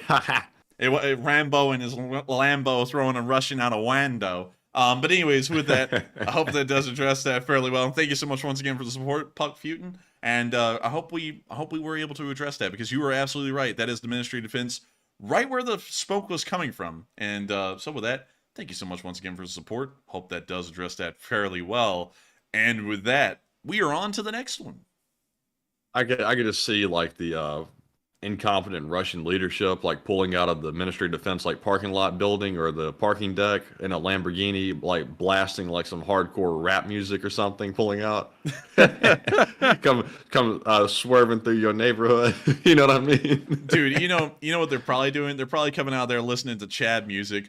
Boom, boom, boom, boom, boom, boom, boom, boom. You know, like driving out like that. I mean, that would be scary to see, like Gerasimov doing that. I would be scared. I'd be very scared. I'd be terrified. That would be. Mortified even. But with that, I hope we addressed that fairly well. We're on to the next one.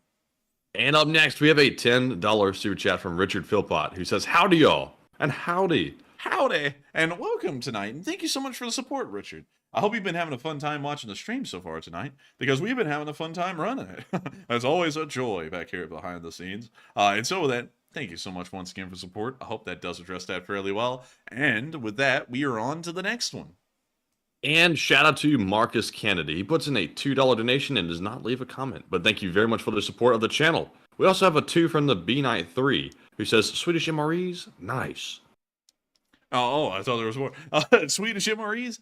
Nice. I love how it added in Swedish meatballs. You know, it's like, how do we remind the Swedes that they're Swedes? Swedish meatballs. And so I would have to say, that is pretty cool, and maybe one day we'll get to try them. I actually saw someone try a French MRE. I think it was like Steve MRE 1989 Info or something like that. I think that's the channel name. He's like the biggest one who does it.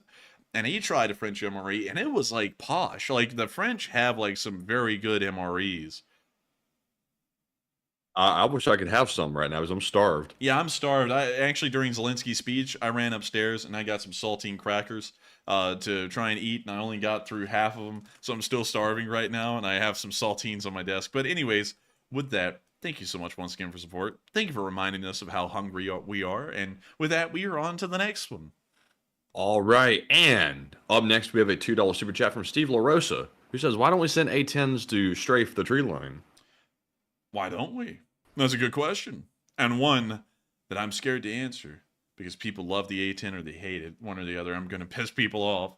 Oh, man. We could. We could do that. I don't know how effective it would be, but they could trace they could trace a tree line. I'm about to turn into a German, Matthew. I'm about to start talking about Königstrasse, but they could strafe a tree line, for sure, no doubt. Autarky? Scheißkopf. But anyways, with that, I hope that does address that fairly well. Thank you so much once again for the support. And with that, we are on to the next one. All right, and with that being said, we're moving on to our live chat questions. And up first, we have the Morse code decoders of the stream. We have Cliff Simonson, Mark Hodges, Earl Bernew, and Paul Schultz. And they said, LSA tonight, Morse code reads, what is happening down there in Ingushetia? And glory to Ukraine, and long live the LSA. Ingushetia. Sure. That's the sound of money. And y'all got that right on the nail. Good job, everyone. Good job. That's the spirit. That's the game we're talking about. But anyways, y'all did get that right on the nail. And hopefully this little armed rebellion will continue to spread. I saw some people in the live chat trying to say a couple of guys holding a flag with some guns in the forest isn't that big of a deal. I have never heard words like that spoken before in my life. It's like, I think guys in the woods declaring rebellion against the government is kind of a big deal, even if there's only 4 of them in the video. Like what the hell do you expect them to do? Call a general assembly and have all 1,000 militants show up in front of the camera so that way they can figure out how large the group is? That's like going, the IRA isn't that big of a deal because every time I see them negotiating a hostage situation, I only see 3 of them on camera wearing balaclavas. That's no big deal. That's hardly anything. It's like, well, that's not the IRA though. That's just the representatives. But anyways, with that, I hope that fight like a man. Come out, you black and tans. Come out and fight me like a man. Or man, I love it. I love it. Or I drove my Saracen through your garden last night, sing up the raw, or whatever. There's a million. Man, those guys are so violent. And then there's the Little Armalite song. I made a song like after the rifle. Yeah, the Provo Company. My little Armalite, and they sing about the AR. I think it's the AR-10 or the AR-180. They like worship that thing. But that's yeah, crazy. Yeah. But anyways, nowadays they're getting oppressed by the guard. Which is what you call the Irish police. The guard. I was going from the pub the other day. And I was going back home, and the guard came on. And he said, "What you doing, son?" And I said, "I fought for this country's independence," or whatever. You see those videos a lot. But anyways, with that. Y'all got the Morse code message correct. And a lot of people are saying that they've shot an AR-180. Have you seen one, Matthew? Let's see it. All right, let's take a look at it. This is an AR-18 or an AR-180? That looks, It looks cheap, doesn't it? Yeah. All right, so I'll explain why. Eugene Stoner, who was the original designer of the AR-15, designed the AR-18 as a far cheaper stamped gun that could be sold for export. It didn't catch on, for clear reasons.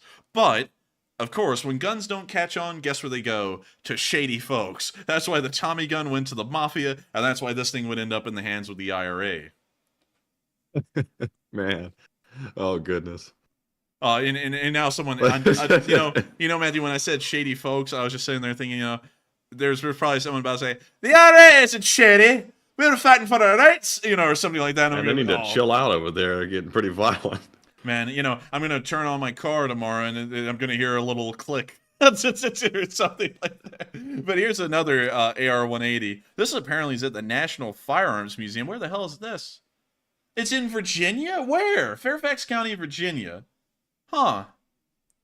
Interesting. I'm going to have to go take a look at this place one day, but honestly, the guns above and below it, that looks like a Remington 700, and that just looks like any normal Mossberg you could get at the store for like $400. Man, that shoddy, it looks better than that AR thing right there any day. Dude, this thing looks like someone literally rubbed dirt on it, dragged it across the ground behind their truck, and then put it in the museum. Yeah, I mean, it looks rough. Dude, that charging handle, though, they literally took a spoon ladle, and they just, like, cut part of it off, and then that's the charging handle. Yikes! That's ghastly. Dude, it's a rough-looking gun. I'm not gonna lie. Look at this. This was made by... Oh, man. How? Huh. How y'all make it that ugly? How F it up like that?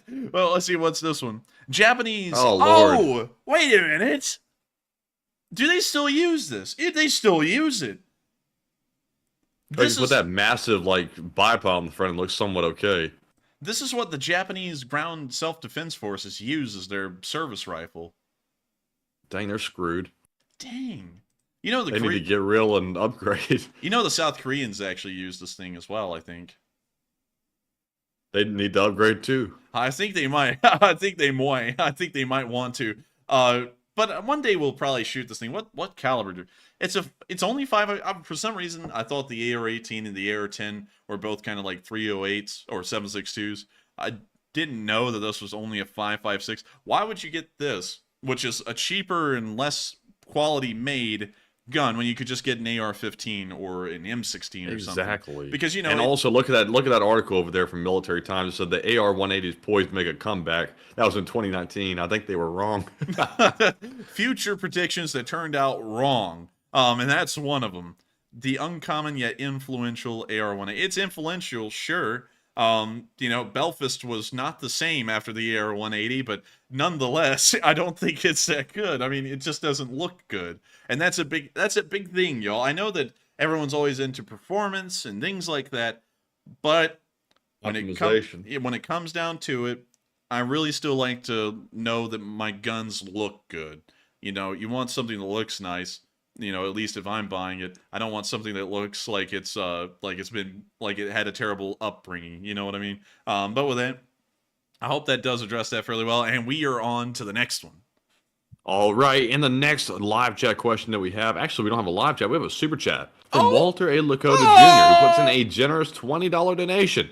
And Aloha, the Enforcer Matt, and LSA from OG Ellison Bosun. The tanker Sig looks like it was hit where a void or cofferdam space is, which could explain the flooding in the main engine room. And Hawaii fact, hula was danced by men. That's bizarre. I actually didn't know that. We'll touch back on that in a moment. But thank you so much for sharing that. And that may be why the engine room was flooded. I would agree with you completely, because I saw pictures of the flooded engine bay, but I didn't include them in tonight's news. So thank you for sharing that with us again. And also, man, how in the world would you like to go into the ship called the Cofferdam? I feel like I would be in like a morgue at that point with the name of that thing. Like you're just waiting for death. But moving on from that, apparently, according to Walter, and he is the Hawaii Fun Facts guy, so this is true, the hula was danced by men. And apparently, at some point in time, that changed to the women dancing it, probably for tourism reasons, if you know what I mean. Hey! What are you going A for? Well, I mean, I'd imagine that a lot more people want to see the women dancing the hula than the men. I mean, maybe, but you better watch out. That's just a guess. I wouldn't click on that link, though, on Twitter, though. I mean, I mean, they don't do that hula in Romania. Let's put it that way. No, they don't do it in Romania. But they do it down in Hawaii. Or as Matthew called it originally, I believe it was Hawaii or something like that. Man, that was back in the early days when I was just learning how to speak. Man, that was when I was learning English. Because you see, we're actually CIA agents. We actually speak Ukrainian originally, and they brought us over here and they had to teach us how to speak English. That's why we sound like radio announcers, because we just listened to a lot of radio shows, and then we, went and did it. So we're still waiting for the check. They put us through a lot of effort. I want to get paid eventually. Anyways, moving on from that, thank you for sharing that interesting fact with us. Apparently they changed that for tourism. And also, thank you so much for sharing the reason why the engine bay was flooded due to that hit. And so with that, thank you so much once again.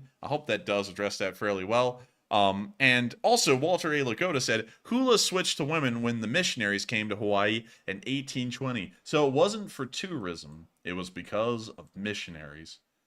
How in the world did the missionaries explain that away? We don't want to watch the men dance. We want to watch those women over there dance. It's like, how in the world do you have that discussion to change that around? That's one I would have wanted to have been around to see. But still, thank you for sharing that, Walter. And I hope that does address that fairly well. But thank God it's not Romania. I'm telling you. And also some people are going to be thinking, what do you have against Romania? I actually think Romania is an interesting, really neat place. But if you knew what we were talking about, you'd know. You know who lives in Romania? What? You don't know who lives in Romania? No, I can hear you starting to crack a smile over there. What we got going on here? That fella that that talks on YouTube that got removed. They got a court case against him. He lives in Romania. Oh yeah, he does, doesn't he? Yeah, he he's really close does. to the Ukraine war for not really talked about it very much. Well, what do you know? What do you know? That's What do you know? Right over there. That's crazy. Locked up right there. That's Used to be. crazy. He's bald. Yeah, that's an astute observation. He's got no chin line. Yeah, well, I mean, somewhat, maybe. Well, I don't know. I mean, Anyways, he had a Lambo. He had a Lambo. He had And stuff. now all he has is a Lotta. Man. A whole lot of problems. Man, Man, this is getting cringier as it goes by. Yeah. We better move on. Yeah, we need to move on. So with that, we are on to the next one. All right, and the next question from the live chat goes to Shine W, who says, didn't Belarus already give most of their battle equipment to Russia? Who gave most of their battle equipment to Russia? Belarus. I think they may have most of the heavier equipment, so they don't really have anything left there either. So yes, I would say, from what we understand, I think that is the case. And so with that, we are on to the next one. And the next one goes to One Tomato, who says, what are the different payloads used in USVs? And that one that hit the Kerch would have split that tanker in two. I don't know what kind of explosive was used on the Kerch. That's always a mystery. We haven't gotten any clear info on that. But if the explosives are the same size, and that flash that we saw actually wasn't the bridge, it was the ship, then that may explain that it is actually the drone boats destroying the bridge. So I think that's the best way I can answer that. Thank you so much for asking a very interesting question. And with that, we are on to the next one. And we have a $5 super chat from Troy Wilson, and he says Naplam. Napalm. it says spelled Naplam. Naplam. That's that non-burning napalm. It's the freezing kind. You sit there and drop the napalm on him. You say, "Give him the fire and ice. Drop the napalm." And then you drop that's that off-brand napalm. Dude, man, go buy some napalm from China. Dude, that's that Mr. Fizz, kind of napalm right there. Mr. Drop Pibb. Mr. Pibb, yeah, it's Mr. Pibb. Drop the napalm on him. No, and then they get frozen. But with that, thank you so much for the support, Troy, and napalm. Hey, so that we're on to the next one. And our next live chat question goes to I Am Gift Bearer, who says, has Lukashenko made a statement yet about what the hell happened and why? Lukashenko has not given a statement, from what I understand, on that whole thing, and he has stayed silent on it. And so with that, I hope that answers that fairly well, and we are on to the next one. And the next one goes to Trollin Bastard, who says, once the Ukrainians pilot will finish their training, do you think they'll be able to achieve air superiority or even conduct raids into Russia? I think they will be able to achieve air superiority over Ukraine, but I'm fairly certain that they will never conduct a raid into Russia with those aircraft because they'll be Western provided, and the West makes the Ukrainians guarantee that those weapons will not be used directly against the Russian Federation, but used inside of occupied territory. And so with that, I hope that answers that fairly well, and we are on to the next one. And the next one goes to Pakatang, who says, does Belarus have Russian nukes yet? If so, would it be possible for Ukraine to go into Belarus and snatch it? And how would this change the strategic equation? Ukraine couldn't go in there because they do have nukes. The Russians gave them some nukes. They're under Russian possession technically, but the Belarusians make it sound like they own them, so we don't really know who's in possession of them at the moment, but they do have nuclear weapons inside of Belarus. So they sadly would not be able to do that to change the strategic situation. But with that, I hope that answers that fairly well, and we are on to the next one. And the next one goes to Bootlegger, who says, Enforcer, if Belarus lets Russia use them as a base to attack, should Ukraine ask Estonia if Ukraine can launch attacks on St. Petersburg from Estonia? No, because that would be a totally different thing. The Ukraine would be asking a NATO country to host their forces for an attack, and NATO would not allow that. It's something that they would be a fair tit for tat, but at the same time, the diplomatic consequences and fallout of that would be leading to a third world war. So sadly, it couldn't happen, but they could try. And so with that, I hope that does address that fairly well, and we are on to the next one. All right, and we have 3 live chat questions left, and the next one goes to Barry Woodward, who says, what does Enforcer think about the civilian population in Belarus siding on the side of war? And could an uprising squash Belarus's efforts in the war? from what I understand, there's actually a large anti-Lukashenko movement in Belarus as far back as around 2016. So I don't know if a lot of them support the war or not. It actually appears that the Belarusian government is on some pretty uneven foundation, or some pretty unstable foundation. And I would say that if Belarus joined the war, it wouldn't really change much because they don't have a large enough force to really put into Ukraine. It would be a little bit of a distraction. It would draw Ukrainian forces away from the counteroffensive, which would slow it a little, but the Belarusians would eventually get beat, and then the Russians would have to dedicate a lot of manpower and forces from their front line in the south up into Belarus to try and stop the Ukrainians from rolling forward into Belarus if that started to happen. So with that, I hope that does address that fairly well, at least in my opinion of what would unfold. And with that, I think we are on to the second to last one of the night. And this one goes to Trister1. And he says, any idea how Ukraine is piloting those marine drones so far away? We have no idea. We were talking about that earlier in stream. It could be buoys, relay buoys that they've set up in the Black Sea that help them to do that. It could be incredibly strong transponders. We don't really know. But it is amazing to see the kind of camera quality they have at those ranges, and the ability of, the amount of control they have over them as well. I don't know how they're achieving it, but it's an incredible feat of technology for sure.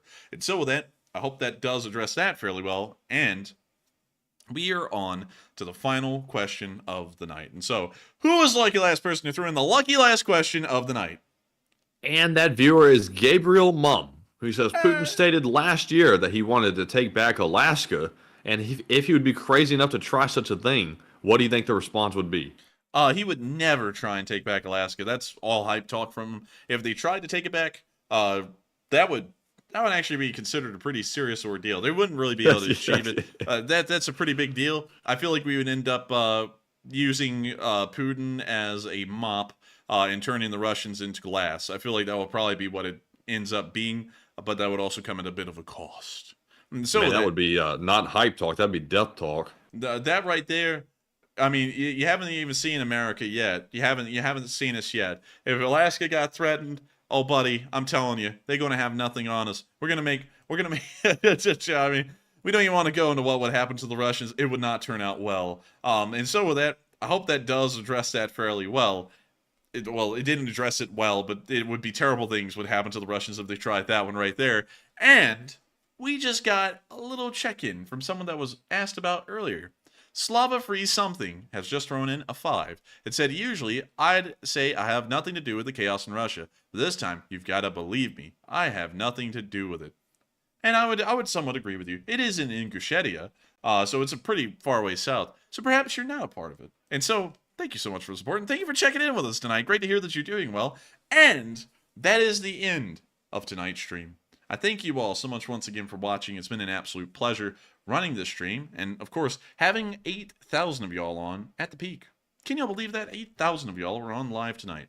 And we are absolutely honored to know that so many of y'all find this channel to be a quality source of news and come here every single night to watch it. If y'all did enjoy, please make sure to subscribe and also hit the like button and comment on the stream because it helps it to reach out further. And also, subscribing makes us really happy. It actually doesn't impact us on the algorithms, interestingly enough, but it lets us know that people appreciate what we do, and that's a big deal to us, and it makes us really happy to know. And so make sure to subscribe. It brings a smile to our face, and it lights up our world. And so, with that, good night, good luck, stay safe, take care, Slava Ukraini, and long live the Leaf Spring Army. The Leaf Spring Army never dies. And good night, LSA. See you all tomorrow. And, of course, Slava Ukraine. Yes.